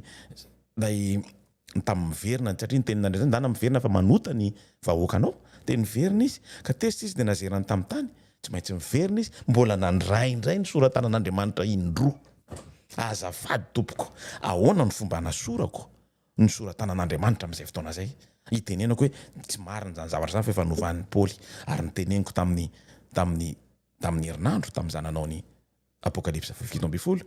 Raha ohatra ka ny soratanan'ny Paoly no mahafaly anao, inona ny tenenanao hoe tiako Jesosy na tiako Andriamanitra, nda natiavo Paoly? Tsotra ane zany. satria Paoly nytenenao nanova ny zavatra rehetrarehetra zay tenen'ny Paoly no arahako. Jesosy anie tsy mbola niteny mihitsy ny tompoko Jesosy tsy mbola niteny mihitsy hoe andravany io lalàna io aho tsy tompoko. I Paoly nanora reo izy ianao izy zao natao satria nanao an'izao reo izy ny andro alahady, nanao an'izao izy nitsahatra tamin'ny maty any. Arao ary izy de teny hoe masamy miteny apahabe maso ohatran'ny teneniko hoe diso ianao Vatican, diso ianao. Masa miteny apahabe maso miteny anao hoe tsy tiako Jesosy satria neny Paoly ny tiako arahana. Maninona tsy samy miteny ianao? Voilà. Zay mahatonga an'Andriamanitra le miteny hoe ianareo miteny hoe tompoko rehefa tonga ahako tsy fantatra akory nareo. Ndao raha hotizatsika izy ny message anankitelo de voatonao amin'ny Matthieu 1:20 fa any amin'ny voasoratra hoe indro izao maniraka ny irako eo alohanareo mba hamboatra ny tavanareo lalana eo anoloanao. Tsy maintsy manamboatra ny 144 000 na ny zanaka 6 ninona tenenao tsy maintsy miteny. Tsy maintsy miteny na tsy faly amiko ary ianao satria maninona fitiavana. Tsy maintsy miteny izy ireo na ataonao hoe reto indray reto fa miteny sekta sy ny karany tsy maintsy miteny ary tsy maintsy miteny apahabe maso. Mila miakatra eny amin'ny tendrombohitra Ziona, mila miteny hoe reto no hafatra farany nomen'Andriamanitra satria diso Babilona, diso dragona zay nanome fahefana ho an'ny biby, diso ny biby zay nanome fahefana ho an'ny faux prophète. Diso tsy maintsy teneny reo satria maka ny toeran'Andriamanitra izy anankitelo. Toizatsika le izy farany ny fijinjana sy ny fijinjana zany hoe ny coupe zany am'izay fotoana zay tsy misy ninina azotsika atao tsony satria efa eo lay atao hoe fiafaran'ny didy fitsarana ho an'ny olom-boafidy betsaka no faty satria nanao ny asany araka ny tokony izy enjehana tsy hotiana satria matezitra ny satana na ny teny fotsiny aran'io sabata io. Hotoizatsika izy lavalava ihany izy tantara faharoa ao amin'ny tantara voalohany takatsika fa ny afatra ny 720 sy arivo de mifandray amin'ny fikorotana ara-tontolo iainana ka nyteneniko teo hoe voatonona ny 4 matière. Faharoa de takatsika tsara mifandray amin'ny fanenjehana. Tsy maintsy misy ny fanenjehana. Safady misahatra tiako tsenena tsy maintsy misy ny fanenjehana am'izay fotoana zay ary ny fahatelo ireo no afatra farany alohan'ny fiafaran'ny didy fitsarana ataon'ny olom-boafidy amin'ny alalan'ny fandalinana. Ireo afatra anankitelo de mandalina ny iraka ataony ny 720 sy arivo am'izay fotoana tsy maintsy manaraka an'io zavatra io sika raha tetsika natsika miroborobo be io zavatra io ary betsaka ny vavondra alohan'ny trompetra fahafito. Betsaka ny vavozo alohan'ny trompetra fahafito. Betsaka no anaraka ary betsaka ihany koa no very ao anatin'ny atao hoe zanaka sisa satria misy faminaniana bedabe zay mivoaka nataon'ny madame White, ranabavy White quelque part nananany tsara diniatsika tsara mihitsy zay mahatonga anahako nanala anazy any amin'ny farana satria mety mampatahotra anao na any mijery anazy de tsy napetrako le izy. Ndao ary ny afatry ny anjely faharoa ary nisy anjely faharoa anankiray nanaraka azy nanao hoe Babilona lehibe efa lavo izay efa nisotro ny firenena rehetra tamin'ny divin ny fahatezeran'ny fitsangatsangany. Eto no mahatonga antsika misadasada. Azotsika atao no manao ny voalohany. Eto mbola mahatonga antsika misadasada satria mbola misy fianakaviana ao anaty ao. Misy fianakaviana bedabe ao anatiny ao petsaka mihitsy namana sy ny karazany. Ary tadio fa raha vao miteny hoe lehibe lavo Babilona misy dikany be mihitsy ao. Hotoizatsika ary ilay vehivavy izay hitanao de ilay tanàna lehibe izay manana fanjakana amin'ny mpanjakany tany. Ok, fa nataoko tamin'ny herinandro mba miteny frantsay mialatsiny fanatontoloana ara-politika. Ok, tsy haiko manao anazy amin'ny teny navoaka ny fanatontoloana ara-politika zany hoe fanagejana ara-politika. Ok, misy ihany koa ny Apocalypse 3:10 fa andokony andininy fatelo ary hitako fa indro ny anankiray tamin'ny lohany toy ny naratra ho faty fa sitrana nefa ny ratra nahafaty azy ary ny tany rehetra de raiky tahotra tao aminy orinan'ny bibidy ary ny akohoka teo anatrehan'ilay dragon izy ireo satria nomeny fahefan'ny bibidy de ny akohoka teo anatrehan'ilay bibidy izy ka na hoe iza no tahaka ilay bibidy ary iza no mahay miady aminy. Raha ohatra tsika mijery ny tantara de misy ny tantarany atao hoe 1400 ary tamin'ny fotoana io ny général Berthier any mety iverenako izy anariny no tsy tatin'rareo tamin'izany fotoana zany nanany tonga de niteny hoe non fa kosa taty areny izy tafavoaka araka ny tokony ho izy satria misy pétition mivoaka any hoe diso ry zareo entre 500 jusqu'à ana hoe 1200 de miteniteny foana reo olona miteny zany non mbola tsy niteny mbola tsy mila mijery prophétie tsara ianao mba hafahana mametra fanontaniana aminay au fait de hitanay na malina anao fa azadiny amin'ny Facebook na malina anazy mametra fanontaniana aminay de hitanay na malina anazy ary azavainao tsara azavaiko amin'ny vidéo tsara mihitsy hoe inona mahatonga ny 1260 jours io mahatonga anareo mahatonga ny berty nanafaka tanteraka hoe non ok zay satria misy zavatra tsy mety nataonareo sy ny karazany rehetrarehetra reny hotoizatsika izy 13-15 ary nomena azy mba amelombelona ny sarin'ilay biby mba hitenena ny sarin'ilay biby ary mba hovonoana izay rehetra tsy niankohaka teo anatrehan'ny sarin'ilay biby eto vetsika de mety hiverina ohatrany tamin'ny andron'ny Babilona ohatrany hoe misy statuena 6 mètres zany hoe zay tsy miankohaka amin'io statuena 6 mètres io de hovonoana na ohatrany tamin'ny andron'ny Daniel alefa ao anatin'ny afo ngeza be mihitsiny de tsy haiko 4000 degré de mety ho faty ao anatiny ao anao sy ny karazany ohatrany tamin'ny andron'ny Etienne le torahana vato ohatrany teneniko tambolohany teo na hofatsihana amin'ny hazo fijaliana satria betsaka amintsika no maniry hofatsihana amin'ny hazo fijaliana alohan'ny hatongavan'i Jesosy na ataony tongotrao any ambony ohatrany tamin'ny andron'ny Petera sy ny karazany rehetrarehetra zany rehetrarehetra zany fa amin'nanina tokony ho fatatsika tsirairay ary zavatra tsy maintsy ho avy zany zavatra zany mety hotofirina amin'ny basy ianao tonga de eo amin'ny loha masonao eo mihitsy sy ny fonao bala be da be mihitsy ohatrany tamin'ny holocauste nazi sy ny karazany rehetrarehetra zany rehetra zany tsara ho fantatra daholo mihitsy zany hoe inona ny antony mety tsy fantatra ao akory tonga de misy bomba balistika tonga de manafika antranao hoe ty olona ty ne de ato tadio fa ny jésuita tsy nataotao fotsiny ohatran'izao tsy tonga ho azy ohatran'izao ry zareo folo lahy izay sa fito lahy nanangana an'izy io tamin'ny voalohany indrindra tadio zay mevabetabe izy reo raha tena ataonao ny fandiniana de reo olona reo de pitsikilo mpanao tatitra ary mahafantatra hoe reto olona reto no manohatra azy reo de mitondra an'io tatitra io zany hoe quelque part ianao efa enregistré any ananinany satria manora reto raha ohatra anao mijery any anarako de efa amin'ny Facebook ny anarako amin'ny Google na Safari na inona manoratra fotsiny hoe ohatran'izao ny anarako de efa fantatra zareo hoe ty olona ty de miresaka momba ny apocalypse ty olona ty de miresaka momba ny Vatican ty olona ty de mandanaka andramo raisy fotsiny ny anarako de soratsy avia zo erizora solomanjato sahako miteny amin'izany erizora solomanjato raha ho soratanao zay tonga de hita miteny fotsiny reo hoe erizora solomanjato de manohatra ny Vatican erizora solomanjato de miresaka momba ny apocalypse erizora solomanjato de ohatran'izao depuis 2010 depuis 2005 tanake jereo zany hoe fa enregistré quelque part ianao hoe manenjika andreo satria manenjika fa miezaka miteny amin'ny hafa hoe diso nareo tsy manenjika mihitsy fa mba hiafahanao mivoaka ao raha ohatra ny akanazo fahasoavana tao anatin'io fiangonana fijangajangana io mahafantatra hoe diso ahoana fomba tsy tenenako anao hoe mivoao mba manaraka ny fahamarinana asoro lay mivavaka tazomy lay didy faharoa sy didy fahaefatra reo anankifolo reo fotsiny angeny de davina aminao de vita tsy miteny mihitsy hoe ohatran'izao arao zay reo anankifolo reo fotsiny angatahan'Andriamanitra aminao de vita ty resaka ty tsy mila zavatra betsaka mihitsy raha anao atsakany sy andavany reo zavatra anankifolo reo didy voalohany faharoa fatelo fahaefatra fadimy fahenina fafito favalo manina ny asoronao ny anankiroa nefa manina anao miteny hoe tsy aza mangalatra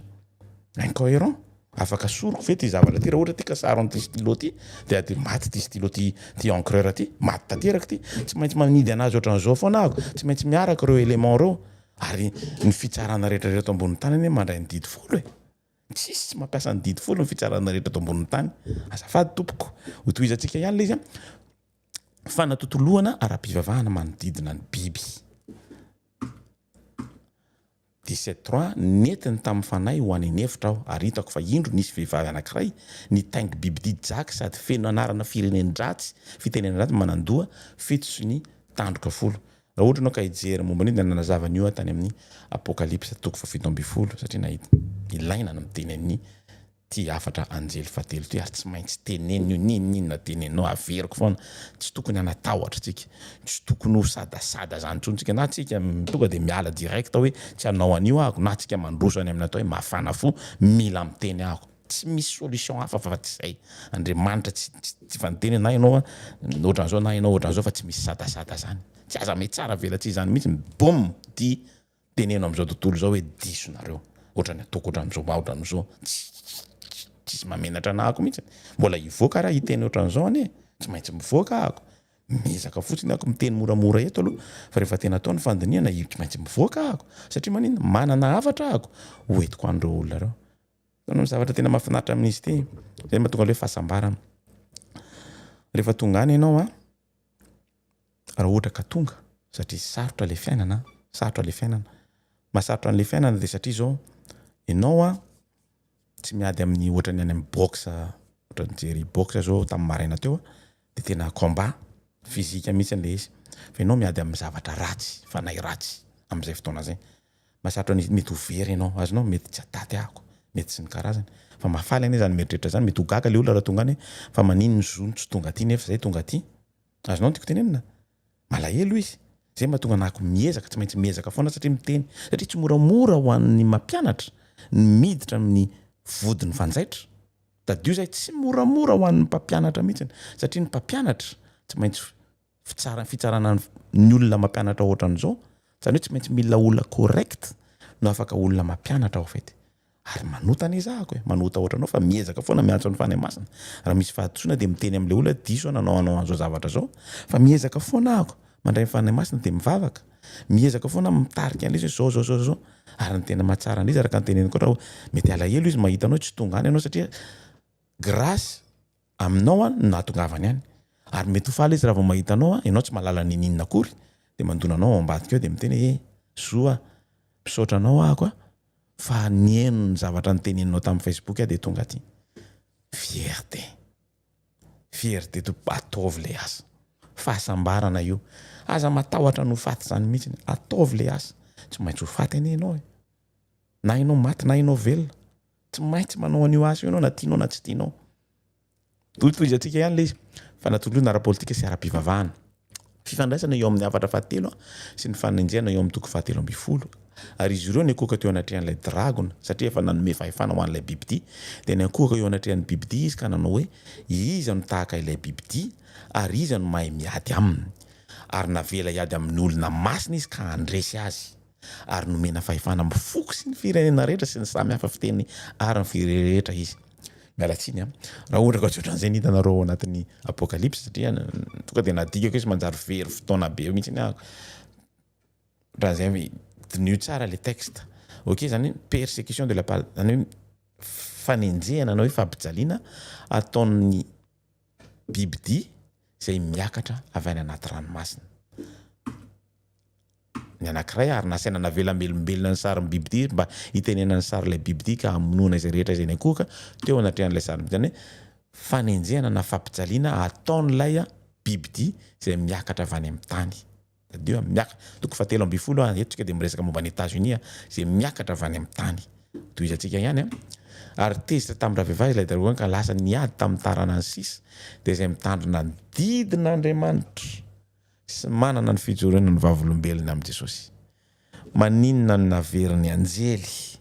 fony ty didin'Andriamanitra ty mitandrina ny didin'Andriamanitra c'est qui garde les commandements de Dieu fanontaniana lehibe maninona no averimberiny io mitandrina ny didin'Andriamanitra maninona tompoko tohizatsika ihany fanenjehana nataon'ny dragona hitantsika amin'ny toko faharoa amby folo ary mbola mitohy izy amin'izao fotoana ary tadio fa mbola hitohy alohan'ny fitrangan'ny trompetra farany ireo etrika dia satria ao anatin'ny apokalypse anankitelo dia mizara anankitelo izy ireo tsy maintsy miaraka foana ireo anankitelo ireo ary hitako io fa indro nivoaka tamin'ny vavan'ny dragona ary tamin'ny vavan'ny bibidia ary tamin'ny vavan'ny mpaminany sandoka zafady atao faux prophète mpaminany sandoka fa ny maloto telo tahaka ny sahona tsy maintsy miaraka foana ireo na rehefa miverina ary Jesosy tsy maintsy miaraka ireo mitetika hoe andravany Jesosy mandravany zay rehetra miaraka amin'ny Jesosy miverina metraka ny Jerosalema vaovao dragona vavan'ny bibidia Vatican vavan'ny mpaminany sandoka États-Unis tsy maintsy miaraka foana ireo na tiatsika na tsy tiatsika fanenjehana nataony izy anankitelo tsy maintsy miaraka foana ireo tsy maintsy ametraka n'io zavatra io izy amin'ny farany azonareo ao amin'ny 18 dia misy zavatra mampalahelo satria ataony zareo miboridana io bibidia io zay no mahatonga anahako saika anao an'le fa 7 fa ndraso aloha eritreretintsika tsara. Ok, Babilona zava-misy mitambatra ary ny tanàna lehibe dia ny zaratelo ary ny tanany jenjiny ny anjera ary Andriamanitra nahatsiaro ny Babilona lehibe mba nome azy ny kapoakany divay ny firehetan'ny fahatezerany mirehitra ary satria ny ranony mpaminany sy ny olona masina ary ny rano izay rehetra voavony teo ambonin'ny tany no hita tao aminy rahan'ny olona masina. Ny olona masina dia izay rehetra manady ny didin'Andriamanitra voasoratra zany. Tsy miteny mihitsy hoe tsy masina ianao satria ianao voatokana olona masina araka ny voalazan'ny Baiboly. Tsisy tsy masina eto ambony tany. Saingy kosa ianao niova trajectoire. Niova trajectoire tsy nanaraka an'ilay fepetra nomen'Andriamanitra mba olo masina anao. Misy antony mahatonga Andriamanitra mametraka ny cerveau anao afaka mandray ny intelligence rehetrarehetra ao anatiny ao. Fa kosa tsy afaka miapozena mametraka an'ilay tomboka se farany Andriamanitra raha ohatra ianao zany tsy afaka mideklare anao masina Andriamanitra raha ohatra ianao tsy manana an'ilay fepetra mba hahafahanao mahazo an'izany dia nino ny sceau de Dieu. Tsy mahazo mihitsy ianao raha tsy manaraka ny fepetra araka ny tokony izy ny lalàna izay nosoratany tamin'ny tanany. Tsy mahazo ianao. Tohizantsika ihany ilay izy fanatolotoloana ny fanenjehana. Ary ny mpandrato eto an-tany mitomany sy misaona hidirantsika iny amin'ny anaraka sy ianao ny 7 ahako normalement tokony maly fa tiako tena ho azavaina aminao mihitsy ny afatra ny anjely telo ty mba ahafantarana hoe inona ny tena asantsika satria tsy mitsahatra miresaka an'io Andriamanitra manomboka eo amin'ny manomboka eo amin'ny apokalipsa 4:4 5 hatrany amin'ny farany alohan'ny atongavany dia tsy mitsahatra miresaka an'io Andriamanitra izy Babilona, bibidia, dragon ary ny mpaminany sandoka. Donc tsy maintsy teneniny io zavatra io na tiatsika na tsy tiatsika. Fanotona ny toe-karena ao anatiny ao manana toe-karena matanjaka be mihitsy izy zay mba tonga antsika mandeha makany amin'ny sy ny karaha zany io zavatra io dia efa ao anatin'ilay tao hoe mahazo mividy na tsy mahazo mividy ianao amin'izay fotoana zay. Ok, ny afatry ny fahatelo ary nisy anjery fahatelo anankiray nanaraka azy ireo nanao tamin'ny femahery hoe raha misy miakohaka eo anatrehan'ny bibidia tadio zay raha misy miakohaka eo anatrehan'ny bibidia sy ny sariny ka mandray mariky ny andriny eo amin'ny tanany eto dia resaka bibidia tokony fantatsika eo iza le bibidia efa nyteneniko teo iza ny dragon ary iza ny mpaminany tanjoka anankitelo izy koa dia isotro amin'ny divain'ny fahatezeran'Andriamanitra. Divay ny fahatezeran'Andriamanitra eto tsika dia miresaka misy ny fahatezeran'Andriamanitra tsy ilay destructeur intsony no manao ny fahatezerany manao ny fijinjany fa Andriamanitra mihitsy maneho ny fahatezerany ahidina tsy mifangaro eo amin'ny kapoaka ny fahatezerany ary ampijaliana amin'ny afo sy ny solofara eo anatrehan'ny anjely masina sy eo anatrehan'ny zanak'ondry ary ny setroky ny fijaliana miakatra mandrakizay dory ary tsy manana fitsarana andro aman'alina izy dia izay miakohaka eo anatrehan'ny bibidia sy ny sariny ary izay mandray ny marika ny anarany izany no faharetan'ny olo-masina izay mitandrina ny didin'Andriamanitra sy ny finoana an' Jesosy. Mamerina indray izy eo amin'ny 14 faharetan'ny olo-marina sy izay mitandrina ny didin'Andriamanitra. Averiko ihany faharetan'ny olo-masina raha ohatra ka manatsofina ianao dia aoka ianao andre. Raha ohatra ka tsy tianao dia raiso dia avoy amin'ny sofinao anankiray tsy mampaninona anie zany arao ny finoanao fa za dia tsy maintsy miteny satria maninona fitiavana.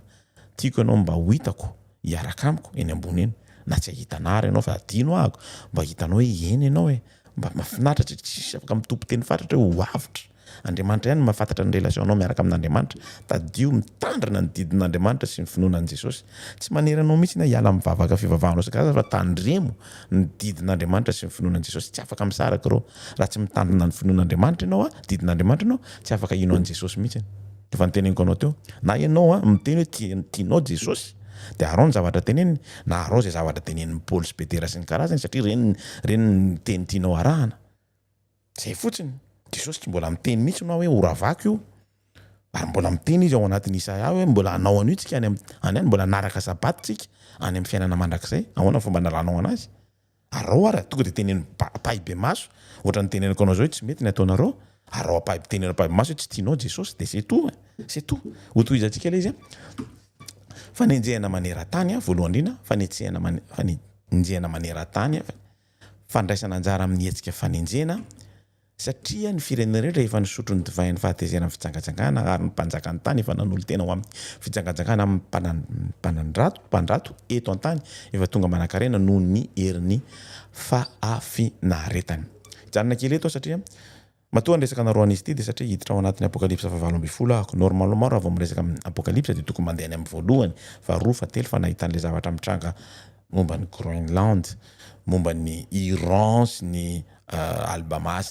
iny ny anaran'iny sambo iny sy ny zavatra rehetra mitranga dia tsy maintsy tenenina ity satria mandalo eo ambanin'ny masotsika. Mampalahelo ity zavatra ity satria raha ohatra tsika ka miverina tamin'ny problème ny olana tamin'ny vola tany États-Unis, tany Amerika avaratra sy tany Brésil satria ty dia misy an'ilay atao hoe crédit hypothécaire. Donc tao anatin'io epoka io be da be ny olona very fananana noho n'io zavatra io, zany hoe fanararotana, zany hoe tany efa tonga manan-karena noho ny herin'ny fahafinaretana manararotra. Reo olona reo dia raha ohatra ka nisy ny crise financière dia ry zareo afaka miteny hoe alainay daholo ny zavatra rehetra namidina ianao satria tsy anao izy hypothécaire dia nalainy zareo daholo ny zavatra rehetrarehetra dia betsaka ny tsy nanana trano intsony, be da be mihitsy ny tsy nanana trano intsony satria tsy afaka nandohan'ilay satria very asa États-Unis, Nouvelle-Orléans rehetrarehetra iny, Brésil ihany koa tao anatin'izany, Canada tsy fantatro fa betsaka ny tsy nanana asa intsony tamin'izany fotoana zany. Voaingana entre 2009 2013 voaingana anie zany zavatra zany. Io ilay teny hoe manan-karena noho ny herin'ny fahafinaretana, izay tian'zareo atao no apetrany ary Andriamanitra mienregistre fotsiny, mijery fotsiny Andriamanitra, mijery fotsiny izy ary manomboka tezitra izy amin'izay fotoana zay hoe maninona ny voakako nataonao zany. Misy fadalana manao an'ilay crédit hypothécaire satria za manao crédit hypothécaire koa misy fadalana fa kosa Andriamanitra dia mijery mila mitandrina. Marika raisa maneran-tany amin'izao tontolo fa niandrina na ny tanany firaketa-po amin'ny heritreritra ny fanaovana tsara hijanona tsy hoe hijanona kely eto satria miresaka momba an'io tamin'ny apokalypsa 7:20 ny fandraisanao an'io Andriamanitra miandry anao amin'ny alalan'ny fo. Amin'ny alalan'ny fo miditra ao anatinao fitiavana no andraisanao. Andriamanitra tsy hanery anao zany mihitsy libre arbitre. Andriamanitra tsy hanery anao zany mihitsy. Ohatrany tamin'ny Lainto ihany io, ohatrany tamin'ny Sodoma sy Gomora ihany io, ohatrany tamin'ny andron'ny Noé ihany io, efa niteny izy dia lazaina fa adala. Nefa izy miteny nareo zao lazaina fa adala izy. Andriamanitra tsy manery antsika zany mihitsy, tsotrany anazy. Raisinao ampitiavana izy dia ampidirinao apo dia afaka mametraka anazy amin'ny andronao izy. C'est tout. Zay fotsiny ny andrasan'Andriamanitra. Dia ny tombo-kasen'Andriamanitra dia eo amin'ny iandrina ihany. Maninona ny eo amin'ny andrina ny tombo-kasen'Andriamanitra mbola iresaka an'io satria ny cerveau antsika tia dia misy ny atao hoe disque dur. Cerveau antsika tia dia antenne afaka mifandray amin'Andriamanitra. Cerveau antsika tia dia misy ny atao hoe afaka mandray ny intelligence, misy partie misy intelligence, misy ny anina rehetrarehetra ty arina ty. Donc fomba ifandraisana io ny zavatra tsy maloto indrindra, tsy maloto ahafahan'Andriamanitra mifandray antsika. Raha ohatra ka ny fanahy masina no miapose an'io tombo-kase io ao anatinao, anatin'ny cerveau anao fa tsy anjely mihitsy. Ny fanahy masina no mitondra an'io mametraka an'io eo amin'ny andronao, ao anatin'io cerveau anao io. Zay zavatra zay mila mbola anao an'izay arina sapandra raha vitsivitsy eto zany zavatra hitako ohatran'izao fotsiny momba ny anona dia avelako izy satria efa niteneko izy maro fa ny fahasambarana. Apokalypsa 7:20 izay ny faharetan'ny olona masina izay mitandrina ny didin'Andriamanitra sy ny finoan'i Jesosy. Ary nareo feo avy any an-danitra aho nanao hoe sorato hoe sambatra ny maty hatramin'izao izay maty ao amin'ny tompo hoy ny fanahy mba ahazony miala sasatra amin'ny asany fa manaraka ny asany.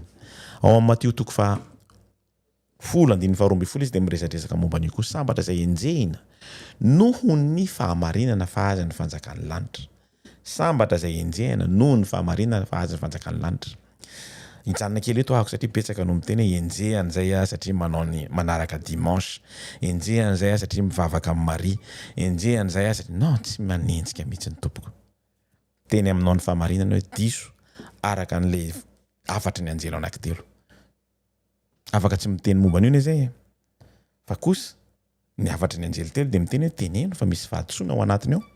Tsy manenjika anao mihitsy fa mitarika anao any amin'ny fahamarinana hoe diso zany zavatra ataonao zany. diso zany fa tsy manenjika anao mihitsiny tsy anenjika anao mihitsiny ahako tao ane zany mialy tsy anenjika anao mihitsiny ahako fa raha mahita an'ilay vadisoana ahako de tsy maintsy miteny anao fa sambatra zay enjehana noho ny fahamarinana le fahamarinana hoetiko zay tsy tatany satana no mahatonga anao miteny enjehany ianao fa arao tsara le tena zavatra nytenenin'Andriamanitra lay soratanany mba tsy tenenanao manenjika anao zay satria anao manaraka lahady na mivavaka ny Maria Maria ne olona mikakay mipipi inona ny vavahako amin'ny Maria na ny vatony natsangany raha ohatra ianao manasa anao ahako rehefa tany Rome ianao satria fa nandalo tany ahako ao anatin'ny bazilika ny Saint-Pierre de misy an'ilay toerana anankiray tsy azo hidiran'ny olona tsy azo hitondrana telefônina satria tsy azo filmena ao anatin'io toerana io de misy ny tsangam-baton'ny apôstôly Petera ao anatin'io toerana io betsaka ny olona ao ny tena misy fanompo-tsampy lehibe indrindra ary mamenatra ary tsy azo filmena tsy maintsy olona mihaja miditra ao anatiny ao tsy afaka miteny ianao mijery fotsy satria betsaka ny olona mitomany eo amin'ny tongotry io vato sarivongan'ny Petera io fadisoana ane zany zany ve de fantatra hoe marina fadisoana zany afaka ataoko ve mivavaka amin'ity zavatra ity afaka ataoko ve mivavaka amin'ity zavatra ity tsy atompo tsy Andriamanitra ity fa stylo afaka ataoko ve no mivavaka amin'ny rasany ho resaka ito le vato tsy atompoko vato ito fa tsy Andriamanitra vato ito tompo ninona teneninao argument hoentinao eto amiko tsy afaka ataoko mivavaka amin'ity zavatra ity satria maninona tsy manana aina tsisy fanahy tsisy ninina fa vato ary Petera mbola milevinao ambanin'ny tany ary Petera mbola tsy niakatra mihitsy vitsy ihany ny olona niakatra any ambony any Eli Enoka vitsy ihany ny olona mbola niakatra any ary Mosesy natsangana mba hampisehoana antsika hoe zao ny zavatra drafim-pamonjena hoentin'Andriamanitra navotana antsika zany hoe tsy maintsy ny maty aloha no miakatra voalohany zay vao nivelona exception no nisy any Eli sy Enoka fa sisan'izay de mbola ao anatiny na Davida mpanjaka raha mbola ao anatiny na Maria teneninao io raha mbola ao ambanin'ny tany inona andeha iondreko eo ambanin'ny masina eo amin'ny Maria olombelona ohatra na Maria napetraka tao aminy fotsiny ny famonjena antsika fa olombelona ohatra na izy tsy vavaka amin'ny mihitsy ny ahako maninona tsika manao adalana be ohatran'izany hotahina ianareo raha tevateva ny isenjena ary raha lazaina lainga ny ratsy rehetra momba anareo noho ny ampiko satria ne zay miteny marina momba an' Jesosy ohatra ny teneniko anao teo raha ohatra ka zavatra sy rehetra nosoratan'ny Paoly no hitanao fa marina teneno amin'ny mpahabe maso fa tsy tianao Jesosy tsotra ne zany aza miteny misy hoe tianao Jesosy nampamonjy anao Jesosy satria ny zavatra nosoratan'ny Paoly no mendrika kokoa satria io no fanovanana tao amin'ny Paoly c'est normal anao raha ohatra ka manana satria manino diso be ny zavatra rahanao mifalisy miravoravo fa ho lehibe ny valim-pitiavanareo any an-danitra fa toy izany nanenjehana ny mpaminany izay talohanareo Petera Paul Daniel Stefana be da be mihitsy be da be ny nenjehana no ny talohanareo ary tsy mitsika kosa ao anatiny atao hoe zanaka sisy tsy maintsy miteny ary tsy maintsy mefara amin'ny zavatra ohatra zao na tiatsika na tsy tiatsika zay mbola mahatonga anako satria na ny fohy be eto raha tsy samy resaka amiko sy ny karazana satria manino mbola tsy ao anatin'le izy ohatra nareo ka fohy be any Madagasikara teneno amin'izay tompoko satria manino zay no asantsika teneno tokony mitentsika tokony tsy menatra tokony miala ao anatin'io fandarana apetraka ry zareo tsika na liberté religieuse zany na communisme zany na iny tokony miala tsika samy misitaka samy teny hoe tsy mety io zavatra ataonao io samy teny hoe tsy mety io ampiseho amiko fa sahanao an'izay ianao satria zay ny afatra nataony nomen'Andriamanitra atsika maninona ny tsy sa mela ao misita ao mihitsy ohatra ny any Europe sy ny karazany teneniko mela mila miala ao anatiny io tsika de mila mitsangana miteny hoe zao no izy satria manino zay ny maha SDA ny SDA ho tohizantsika le izy fitsarana ho an'ny vahoaka an'Andriamanitra de tadidio tsara fa ny vahoaka an'Andriamanitra sambatra raha ohatra ka mitondra an'io afatra anankitelo io sambatra satria anao tsy maintsy enjehana ary ho an'ny zareo tsy manaraka an'io kosa de ny setroko ny fijaliana miakatra mandrakizay toria ary tsy manana fitsaharana andro amanalina izy ireo tsy manana mihitsy de izay miankohaka eo anatrehan'ny biby ity izy le biby ity Vatican izy ny dragon satana, izy ny mpaminany sandoka États-Unis sy ny sariny ary zay mandray ny marika ny anarany. Toy izy atsika ihany le izy fialofana ho an'ny vahoaka an'Andriamanitra Joela 3 andiny 2 ka hatramin'ny 7. Ary na any Ziona no ny mierona Jehova avy any Jerosalema no andrenesana ny feoany. Miozongozona ny lanitra sy ny tany. Fa Jehova no fiarovana ho an'ny olona, fialofana ho an'ny zanak'Israely. Dia ho fantatrareo fa izao ny Jehova Andriamanitra reo izay mitoetra ao Ziona tendrombohitra masina. Masina i Jerosalema ary tsy andalo azy intsony ny olo-kafa. Amin'izany andro izany dia hiboiboika ny any tendrombohitra sy ny divay ary hisy ronono avy any tendrombohitra ary hisy rano amin'ny rano rehetra any Joda ary hisy loharano hivoaka avy ao an-tranon'i Jehova ka hanondraka ny lohasaniny Sitim. Nampanantena antsika Andriamanitra fa ninona zavatra ataontsika raha ohatra antsika sa miteny samy ao anatin'ny vahoaka amin'ny faminany iny tsy maintsy maminany tsika misy valony foana omen'Andriamanitra antsika. Jerosalema vaovao, Jerosalema vaovao. Tsy faly venao ahenon'ny feo an'Andriamanitra. Ianao zay tsy nahenon'ny feo an'Andriamanitra nandritra ny 2 taona. Tsy faly venao mahita io Jesosy miaraka amin'ny tanany tapaka anankiroa. Manaraka ny tireko. Zay zavatra zay ny tokony fierté atsika zanaka sisa. Na itsika olombelona rehetrarehetra maneran-tany. Mihaino an'izany atao hoe Andriamanitra zany fa tsy izay miteniteny rehetra satria resadresaka momba ny olona tsy mpino ao anatin'ity. Tsy hiditra ho anazy mihitsy ny fiainana mandrakizay satria izy tsy mino. Ho toy izy atsika le izy fanontaniana fototra momba ny afatra anankitelo. Hitako fa indro nisy anjely anankiray koa nidina milalana na filazantsana manakizay mba hitory izany amin'ny ponina ambonin'ny tany. Eto le voalohany hitory an'izany ambonin'ny tany. Mahatonga anako miteny hafa mihitsy ny afatra ao amin'ny 7:20. Inona natao hoe filazantsara maharitra mandrakizay? Inona natao hoe filazantsara maharitra mandrakizay? Toy izy atsika izy fa toko fa andininy fa 7 aroa izy tamin'ny femahery matahora an'Andriamanitra ka miovonahitra izy fa tonga ny ora fitsarana. Inona natao hoe fitsarana? Tiako na ho vitako no amerina anao an'le fitsarana satria lavalava le izy. Ary nisy anjely faharoa anankiray koa nanaraka ka nanao hoe efa lavo Babilona. Iza moa Babilona lehibe? Mila maminany tsika. Niny fasivy ary nisy anjely fahatelo anankiray koa nanaraka nanao hoe tamin'ny femahery hoe raha misy miankohaka inona no endriky ny biby ty? Fanontaniana daholo zany inona natao hoe filazantsana maharitra mandrakizay? Inona natao hoe fitsarana? Satria misy samy teny hoe Andriamanitra samy mamono zazakely nefa fanteneniko teo fa ny destructeur manao anazy. Resadresaka momba fitsarana Salomona aoko, resadresaka momba fitsarana amin'ny Korotiana aoko, resadresaka momba ny fitsarana ao anatin'ny Romanina amin'ity. Iza moa i Babilona? Inona ny endriky ny biby ty? Any misy zavatra tsy vitako inona natao hoe fitsarana. Anatin'ny fanontaniana io amin'ny alalan'ny lahatsoratra 3 isika dia ny didim-pitsarana Salomona voalohany mpanjaka fa 3, Romanina fa 2, Jona fa 3, fa 9 hatramin'ny fa 7. Tsy mahalala an'le tantara angamitsika fa tsy hijanona ela be amin'io satria lava loatra le izy. Ny fitsarana Salomona dia mpanjaka toko fa 3 andiny fa 9 ka hatramin'ny fa 12. Fa mitinana kelikely no asehoko anareo eto satria tsy mahalala ny tantarany Salomona sy ilay reny anankiroa tsika. Zay nahatonga ny Salomona nanapa-kevitra hoe zao no izy tia zao no tena reniny amin'izay fotoana izay ohatran'izay koa ny fitsaran'Andriamanitra.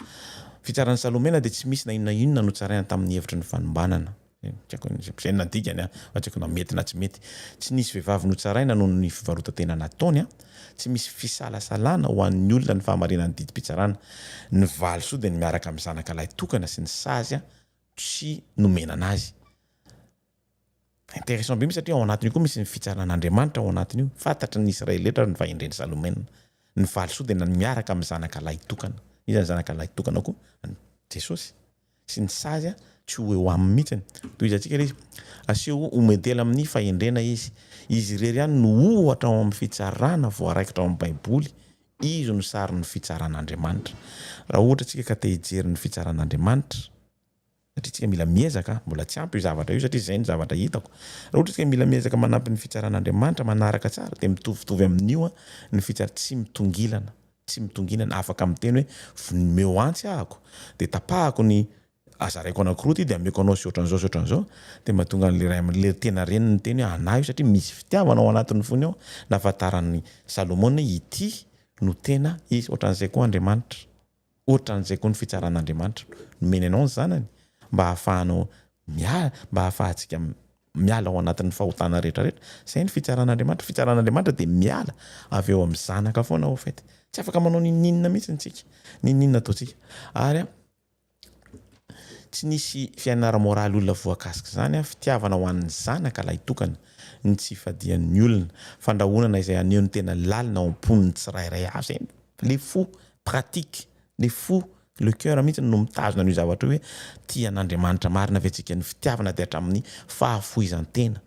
ny toeran'ny tena reny no mametraka ny reny sandoka amin'ny toerana anehoana ny tenany tadidio tsara misy reny sandoka ao misy vehivavy sandoka ao zay ny didy mpitsaran'Andriamanitra mila mamaky ny romana toko faharoa voalohany ka hatramin'ny fahaenina ambin'ny folo ianao dia romana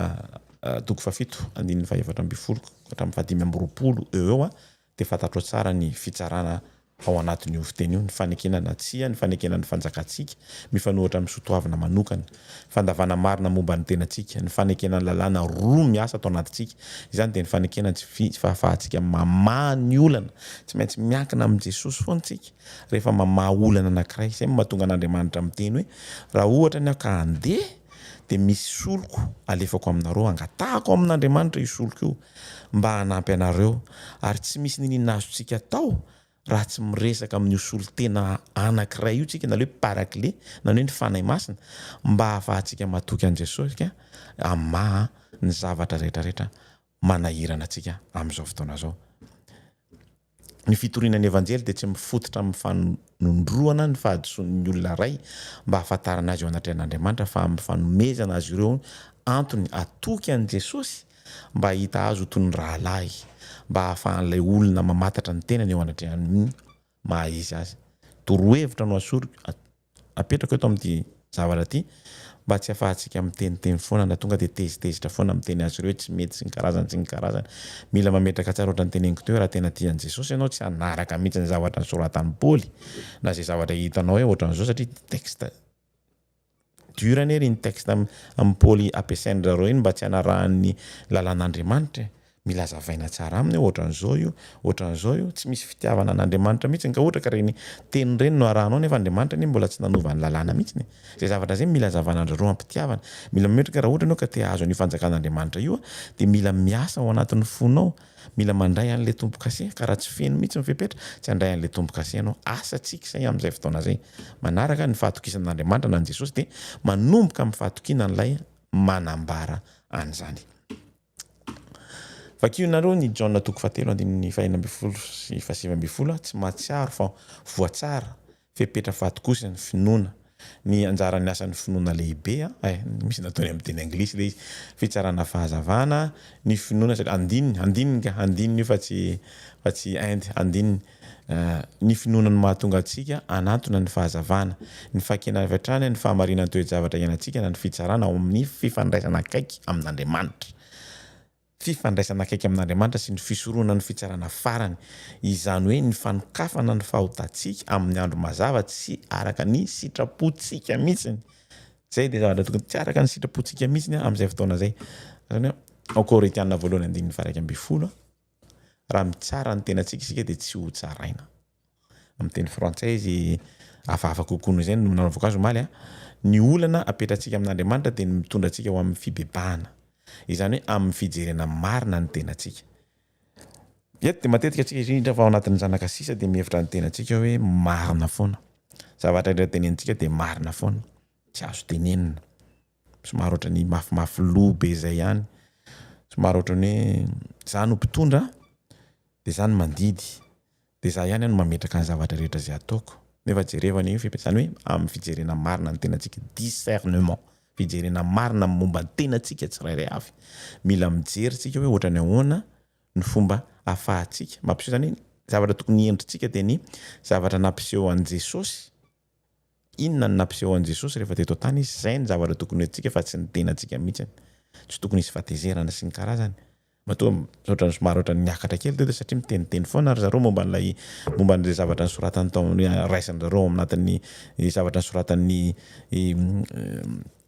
Paul rehetrarehetra satria septante ny boky mivakiany Paul satria miakina bebe kokoa tao anatin'ny anina grika izy satria ao ny tena nany mahatonga anahako miteny an-jareo hoe non azatiavina tsony Jesosy raha izay satria niakatra kely fa normalement tsy tokony ohatran'izany mihitsy fa marina koa ny zavatra teneniko tsy maintsy mila ny zazakely satria miteny zazakely ny olona rehetra zazakely mbola kely de efa tsy maintsy kapohanao indray indroa ohatran'izany nataoko tamin'ny zanako indray indroa intelo de okzay tsapan'le izy aty aoriana tsapan'le izy mety ny zavatra iny na tsy mety raha ohatra izy ka hoasinao izy roa taona telo taona izy menao kely 5 taona izy ampinao kely mbola tsy mety 7 taona de ampinao kely okzay fatan'le izy rehefa vao fa tsy 10 taona izy mbola fialahanao ny tamaina sy ny karazany ohatran'izay ny zavatra tokony ataontsika au fait mila miteny tsy moramora sika de fialahana kely izy tenenina tsy moramora izy de ampiana tsikelikely le izy mba hamafahany mahatsapa hoe diso izy fa raha tsy zany izy tsy hiova mihitsy ary sarotra manova anazy tonga de teneniko aminao sarotra manova anazy nefa asatsika le izy ao anatin'ireo afatra anankitelo ireo ny fitaovana ampiasaina de ny fahatokisana izany hoe ny finoana tsy afaka manao ny ninona mihitsy antsika raha tsy misy ny finoana ary ny finoana tsy afaka misaraka amin'ilay soratanan'Andriamanitra anankidimy miala tsiny tompoko fitsarana ny tranon'Andriamanitra de ampiasainao an'izao rehetra zao fa itsika no hotsaraina voalohany indrindra zay ny mahatonga anahako miteny aminareo tamin'ny voalohany teo hoe sarotra ho an'ny olona ho atsika miteny an'ilay afatra ho atsika ilay miezaka manome an'ilay fahamarinana ny hiditra ny fanjakan'ny lanitra sarotra tompoko sarotra satria raha mivoana fotsiny ao anatin'ny fahamarinana ianao de efa very raha ho tezitezitra amin'tsisy dikany ianao de efa ho very fa Andriamanitra de efa nanao atsika ho apôstôly ambany indrindra amin'ny olona voaheloka ho faty satria efa seho an'izao tontolo izao ny anjeliny ary ny olona isika Dieu zay tsy maintsy ampiseho amin'izao tontolo izao tsy maintsy misy an'izay zavatra zay mba ho fantatry ny mpanapaka sy ny manam-pahefana any an-danitra amin'izao andro izao ny fahendren'Andriamanitra tsy manapetra Dieu fa tsy maintsy ho tsaraina koa Andriamanitra de manaiky ho tsaraintsika izy manaiky ho tsaraintsika izy fa rehefa tena mijery ny apokalipsy ianao rehefa mijery andreo lay antitra 720 sy lay biby anankefatra sy ny vahoaka marobe avy nanokatra an'ilay boky de tonga saina daholo mahatonga an'ilay fahanginana mandritra ny atsasakadiny satria maninona blanchi tsisy ninina azo itsarana an'Andriamanitra mihitsy satria marina ny zavatra nytenenina diso tsika olombelona satria tsika olombelona mametraka fanontaniana fa maninona ny zanako ny maty da mbola voateraka tsika olombelona mametraka foana hoe maninona ako ny maty ny rahalahako sy ny reniko maninona ny ohatran'izao tsisy hidirana zany fa zany rehetra zany no hitsarana an'Andriamanitra tsy meme Andriamanitra fa manaiky ho tsaraina izy fa kosa rehefa misokatra ny fitsarana amin'izao fotoana zao de tonga saina daholo ny olona rehetrarehetra fa tsisy ninina azotsika tenenina momba an'Andriamanitra na ny momba nanaovana ny satana na maliny an'ny satana na ny fomba fitsarana an'ny satana na ny fomba fitsarana antsika ny olombelona satria inona satria ny zanany no mitondra ny fitsarana le latsaka teo amin'ny azo fijaliana ary zay zavatra zay tokony ho fatatsika tsirairay avy zay tsika ihany koa de atao itory na tsy itory hitsara ny anjely any amin'ny arivo-taona be da be ny fanontaniana tsisy dia ny petraka eny ambony eny mampime ny mieritreritra anazy vitanao ve mametraka fanontaniana an'Andriamanitra nefa ianao diso nefa petsaka ny fanontaniana ho avy ary de hijery an'izany tsika nefa tsika tsy afaka mimeme satria maninona Andriamanitra samy teny tsy diso ahako satria maninona marina ny zavatra nyteneniny Andriamanitra mihitsy no ho tsaraina ny fitsaram-bahoaka de eo amin'ny fitsaran'ny Salomona lahatsoratra hafa nadikako ohatran'izay Romanina 4:7 inona raha tsy ninony sasany moa andravan'ny fahamarin'Andriamanitra va ny tsy finoany tsara an'Andriamanitra ny tsy finoany lavitra zany aoka kosa Andriamanitra ho fantatra ho marina tsisy ninina azotsika atao mihitsy fa Andriamanitra de marina na hitsara azy ary tsika ary petsaka amin'ny fitsarana omenan'Andriamanitra amin'izao fotoana zao ary ny olona rehetra ho mpandangy araka ny voasoratra mba ho hita ho marina amin'ny teninao ianareo ary mba handresy ianareo rehefa tsaraina satana mitsara atsika Andriamanitra miaro atsika Jesosy fa tsika kosa de betsaka no mitsara an'Andriamanitra nefa jereo Andriamanitra ho fantatra ho marina blanchi manana akanjo fotsy izy afaka miteny hoe ninina ataonao anahako tsisy ninina azonao atao satria maninona zavatra teneniko ohatran'ny teneniko anao le sokafana le boky ny dina tamin'ny nanaovana an'izao tontolo zao ka rehefa nosokafany ny boky iny marina ny zavatra hita tao satria mipetsaka ny olona nalana tao anatin'io boky io ary petsaka ny olona mijanona ihany koa zany hoe very bebe kokoa no mipetraka efa voasoratra hatrany amboloha mihitsy mbola tsy teraka ianao dia efa fantatra hoe avitra sa tsy avitra zay zavatra zay tokony ataontsika ao anatin'ny fiainantsika satria fitondran-tenanao ihany no ahafahan'Andriamanitra manala ny anaranao fanontaniana matetika mametraka ny fanontaniana ito tamin'ilay olona nampianatra anahy ity apokalipsa ty hoe afaka ataon'Andriamanitra ve mamerina ny io anarana io zany hoe nasoriny dia afaka mamerina avy eo dia fa ohatra ny samamaly zareo oui satria Andriamanitra afaka manova dia fa raha ohatra izy ka afaka manova misy momany araka ny tenen'ny ranabavy white Satana niezaka ny tenin'ny anjely hoe teneny Jesosy hoe iverina ako fa inona zavatra navaliny Jesosy azy ireo tsotra ny navaliny Jesosy ireo anjely zay ny rahany hoe tsy afaka manao an'izany tsony satria tsy hiova mihitsy io cherebium io raha ohatra ny io araka omena anazy indray lay fahefanana ananany vao maika izy anao an'izay tiany ataony tsy hiova mihitsy izy ohatran'izany koa tsika olombelona nametraka samy fanontaniana zany mametraka fanontaniana hoe azoko ataon'Andriamanitra ve mametraka anazy Andriamanitra afaka miteny hoe afaka ataoko fa mety tsy hiova mihitsy ny olombelona io raha ohatra ka averiko ny anarany zany hoe matoa Jesosy niteny antsika hoe miverina toy ny zazakely satria tsy tian'Andriamanitra hoentintsika any lay alahalatra kely ataontsika ety ambony tany lay fangalana vadin'olona fahotanana izany nazara manao an'izany mitsiriritra vadin'olona mitsiriritra vehivavy amin'ny internet kokogof sy ny karazany rehetra fahotanana izany tsy menatra mihitsy amin'ny tena izany fa miezaka ako manatona n'Andriamanitra mangataka mibebaka lay alatra kely lay fanaovana tsinontsinona ny ray aman-dreny fahotanana izany zay tsy tian'Andriamanitra hiverina tsony satria zavatra tsara mba tsy hiverenan'ny zavatra nataon'ny Satana no hoentina eo amin'ny fiainana mandrakizay mba tsy hiverenan'ilay zavatra nataony Adama sy Eva nandray an'ilay sakafo no hoentina ho any amin'ny fiainana mandrakizay toy izantsika ilay izany fitsaram-bahoaka dia efa eo amin'ny fitsaran'ny Salomena Isaia 5:1-7 Apokalipsa 5:1-7 Apokalipsa 5:5-12 7:12 Andriamanitra mihitsy fitsaram-bahoaka dia efa amin'ny fitsarana lahatsoratra hafa jerentsika ny lahatsoratra hafa inona raha tsy mino sasany moa andravany famban'Andriamanitra efa niteneniko teo io écologique ok amin'ny fanekenan'ny fiavian'ny fikorontanan'ny toetrandro amin'ny fanomezantsiny ireo mpandringana ary amin'ny famotehana n'izao tontolo zao dia mifanohatra amin'ny sotoavana manokana ny olombelona miariary amin'ny fitsaran'Andriamanitra izy manameloka ny tenany toy ianao zay manimba ny tany manao zavatra tsy mety efa ianao ihany dia efa manameloka ny tenanao satria ianao mipartisipe eo amin'ny fandravana ny zavatra zay nataon'Andriamanitra mipartisipe ianao na dia tsy atao hoe manao mivantana satria efa mipartisipe ianao satria ianao olombelona matoa ianao manaiky hoe ty telefônina ty vita tamin'ny zavatra nalaina tao anatin'ny tany dia ampiasainao dia efa mamotika ny zavatra nampiasain'Andriamanitra ianao mandray anjara ianao amin'izay fotoana zay matoa ianao mampiasa automobile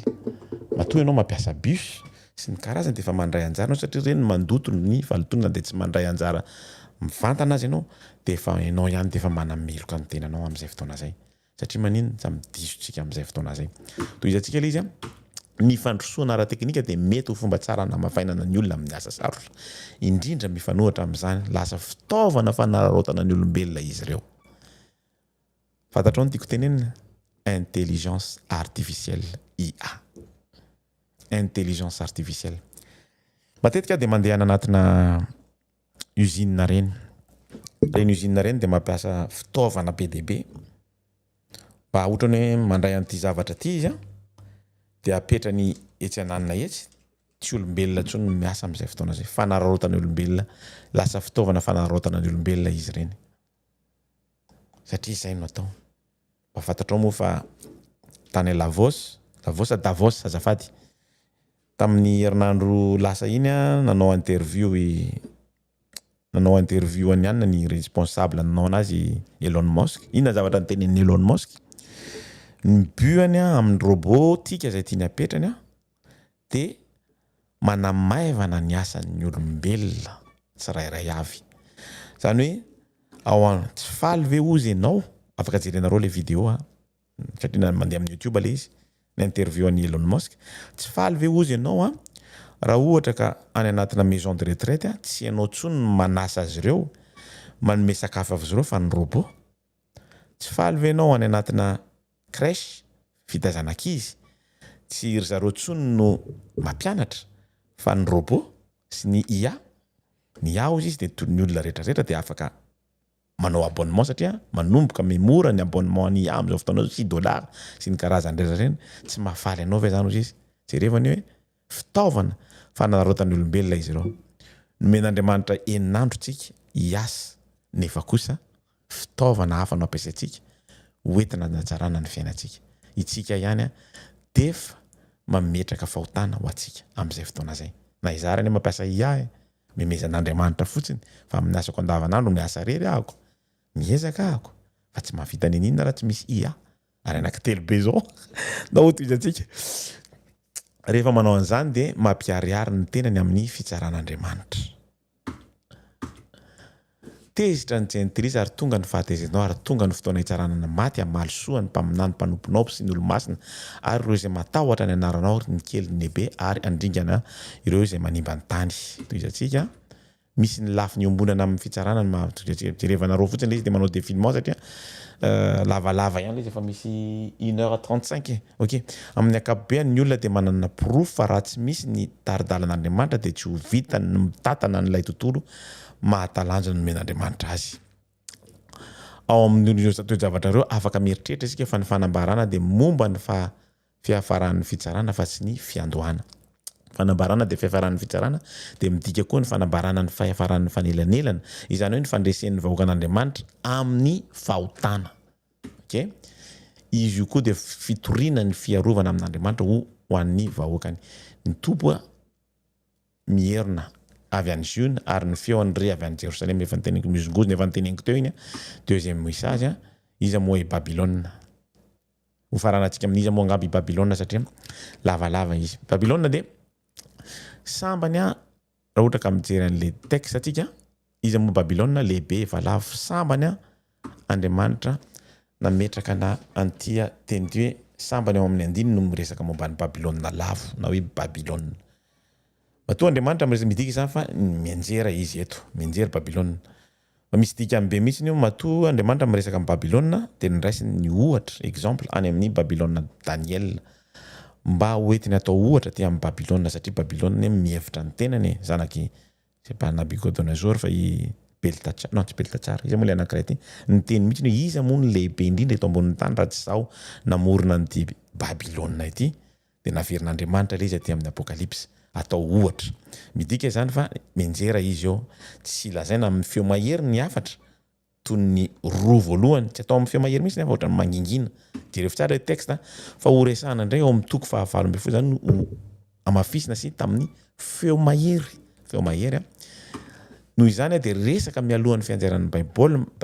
Babilona mba ahafahana miala amin'izany ara-potoana satria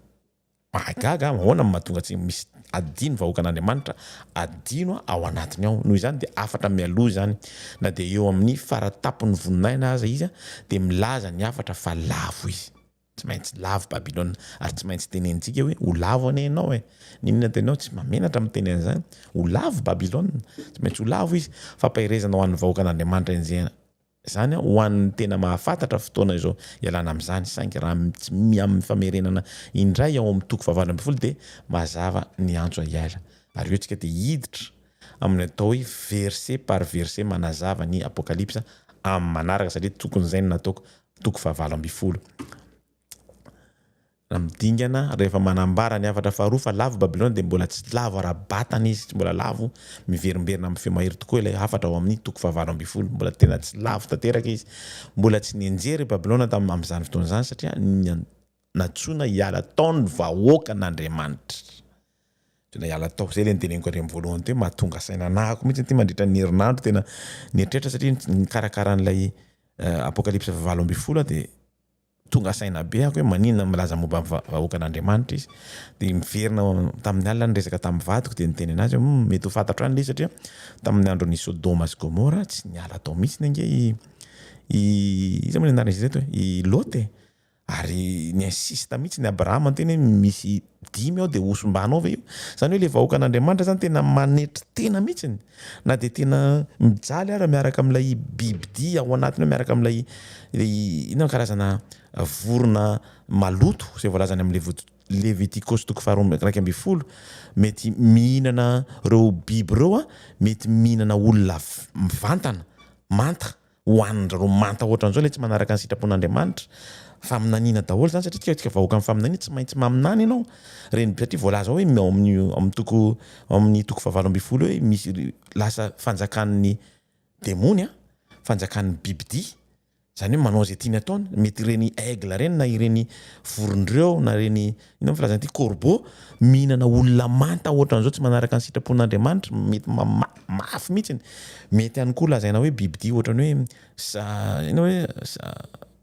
fiaramanidina piady reny tsy fantatra fa mifahalalako anazy surtout hoe reny bibidia reny tena maka ny hoditra na ohatran'izao satria betsaka loatra izy ireo nona satria tsisy sakafo tsony satria totika tanteraka le tany araka ny sarina siko anareo teo dia mikidika niny vatanao reny hitanao zao mihitsy hoe mihinananao izy ary tsy afaka manao nino fa maradratra amin'izay fotoana zay nefa mbola ao ny vahoakan'Andriamanitra mbola miteny foana hoe mifoa avima manaraka anay sy ny karazany ary ny vahoakan'Andriamanitra tsy maintsy miala ao amin'izay fotoana zay zay mahatonga nahako miteny hoe ity zavatra vao ty 7 ty mety ho diso ahako ho atsika zanaka sisa fa tsy ho an'ny hafa satria efa vita tary amin'ny hafatry ny anjely anankitelo no an'izao tontolo zao fa ato dia tena message privé manokana mihitsy hoe mivoatao ianao dia atsika ny fahalavan'ny Babilona dia mitranga ao amin'ny toko 7 na dia hita ary zany ao amin'ny toko 9 sy 7 satria ao amin'ny 7 ny misy an'ilay hoe mise à nu tena lasa bridana tanteraka izy toy izantsika le izy mo Babilona ok ho faranatsika amin'ity izy satria ity zavatra intéressant be mihitsy makakanahako tsy mipetraka le texte tsy tadidiko tsony hoe momba Nimrod izy ity Nimrod dia tsy fantatritsika tsara fa izy namorona amin'ny Babel ok zany hoe vaillant zany hoe olona manjaka voalohany tamin'ny Babel matanjaka zany hoe nanorona niva sy ny rebotasy ny karazany rehetrarehetra reo ary izy no mpiaza mahery ao anatrehan'i Jehova na lazaina hoe mpiaza mahery ao anatrehan'i Jehova izy amin'ny teny gasy vaillant du Seigneur ok misy resaka ato hoe tsy napetraka ato nga izy rasany tsy napetraka misy resaka momba ny sakafo ato ny tsahidy sakafo zanaka lainy kosy seba dia misy resaka momba ny tsy napetrany ato le izy ohatran'izay zavatra zay izy mo Babilona tonga niaraka tamin'ny Nebukadnezar ny fanjakana babiloniana ohatran'le niteneniko anao ohatran'ny voalohany teo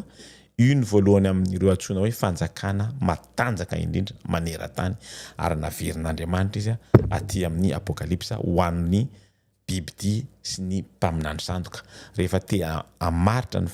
fanatotoloana amin'ny faran'ny fotoan'Andriamanitra dia mampiasa ny endriky ny Babilona izy amin'izao fotoana zao zay mitranga-javatra mitsanga amintsika amin'izao fotoana zao ary ilay vehivavy izay hitanao dia ilay tanàna lehibe izay mana fanjakana ny mpanjaka ny tany ary ny mpanandrato mba tany ny tomany sy misaona azy satria tsy misy mividy ny entany tsony dia entana volamena volafotsy vatosoa perla rongony fotsy madinika volomparasy lantsy mena sy hazo mamy isan-karazany sy ny karazany rehetra ivoara ny hazo sarobidy isan-karazany tamin'ny varahina sy ny viary marba ny sinanoma ny zava-manitra sy ny miora ny didika hazo manitra ny divay ny dilioly ny lafarinina tsara tototo ny varim-bazany ny omby ny ondry ny soavaly ny kalesy ny vatana ary ny fanahin'ny olona voalaza ao anatiny ao daholo Babilona ary ny antso tamin'ny femaherina nanao hoe Babilona lehibe efa tonga fonenan'ny demony izy zoy ho an'ny fanahy maloto rehetra zoy ho an'ny vorona maloto rehetra satria feno alala izany hoe zoy ho an'ny vorona maloto rehetra zay mahatonga nahako miteny ianao hoe mandray an'ilay velona dia ho raisina ohatran'izao mety raha zay le faminaniana tiako ho fantatra ho fety hoe mbola tokony aminany ianao mbola tokony aminantsika satria rano mpaminany sy ny olo-masina azy rehetra rehefa novonoina dia tian-tany dia hita ao aminy rafitra ara-politika sy ara-pivavahana era raha tokarena maneran-tany tsy mbola misy toy izany zany hoe tanteraka amin'ny démonia spiritualisme fanenjehana ny tany manontolo rafitra mitambatra ary ny tanàna lehibe dia ny zara telo eto dia miresadresaka momba ny apokalipsa fahenina amby folo izay milaza n'ilay anankitelo misaraka zany hoe ary ny tanàna gentilisy ny anjeran'Andriamanitra na tsiaro any Babilona lehibe mba hanome azy ny kapoaka ny divay ny fieretan'ny fahatezerany ary ny fahenina nandina ny kapoaka teo amin'ny olony lehibe Efrata ary ritra ny ranony mba amboarina ny lalam-panjaka avy any atsinanana ary hitako fa indro nivoaka tamin'ny vavan'ny dragona avy tamin'ny vavan'ny bibity ary ny avy tamin'ny vavan'ny mpaminany sady tsy maintsy miaraka reo anankitelo reo na tiatsika na tsy tiatsika tsy maintsy tenenindreo dragon bibity mpaminany sandoka satria reo ny tena manenjika atsika amin'ny farany fa ny fanahin'ny démonia izy ireo izay manao ny fahagagana ary makany amin'ny mpanjaka ny tany rehetra nangona azo any amin'ny ady androny lehibe n'Andriamanitra tsy to afatra dia tsy ampitaina amin'ny feo mahery naverina tao amin'ny apokalipsa fahavalo amby folo izao boky voilà zay no azoko tenenanao androany lavalava ihany le izy efa presque 2 heures na ny azoko tenenanao dia tsotra manana asa tsika io asa io dia zavatra tian'Andriamanitra ataontsika tsirairay avy mila miafitsika mila mitandrina mila mahay mametraka ny tokony izy amin'io afatra io tsy maintsy tenenina io afatra io na havanao na namanao na inona ao anatiny ao fait tsy maintsy tenenina satria diso izy ireo diso matoa averimberin'Andriamanitra ny zavatra rehetrarehetra tokony tenenina ao anatiny io dia misy antony reo didy reo satria ao no ahafahan'Andriamanitra misanctifie antsika manamasina antsika araka amin'ny voalazany amin'ny didy rehetrarehetra hoe ho sanctifieko nareo na ho amasiniko nareo amin'ny alalany io didy faefatra io tsy tokony atao ambanin'ny zavatra izy io nizaniza mivety ary tokony arahantsika rehetrarehetra zanaka sisa tsy maintsy manao tsika satria ny zavatra mitranga any Iran amin'izao fotoana amin'ny golfe persika amin'izao fotoana zao dia efa nahazo an'ilay atao hoe image de la bête izy efa mampiatra ny pouvoirany izy zay ahako vao nahita olona sany teny hoe makasitraka ny zavatra ataoko Andriamanitra nataon'Andriamanitra men'Andriamanitra bénédiction ahako fanjakana anankiray samy teny an'izay zany hoe maka ny toeran'Andriamanitra mihitsy izy satria nahazo an'ilay image de la bête ohatra ny ao Vatikana maka ny toeran'Andriamanitra misaotra anao ny ianao hatramin'ny farany azonao zarazaraina ao amin'ny fantatra ao amin'ny YouTube izy ary apetraka ao amin'ny site web koa RFM2 TV izy atsoatsy misaotra tompoko lavalava ihany bye bye daholy misaotra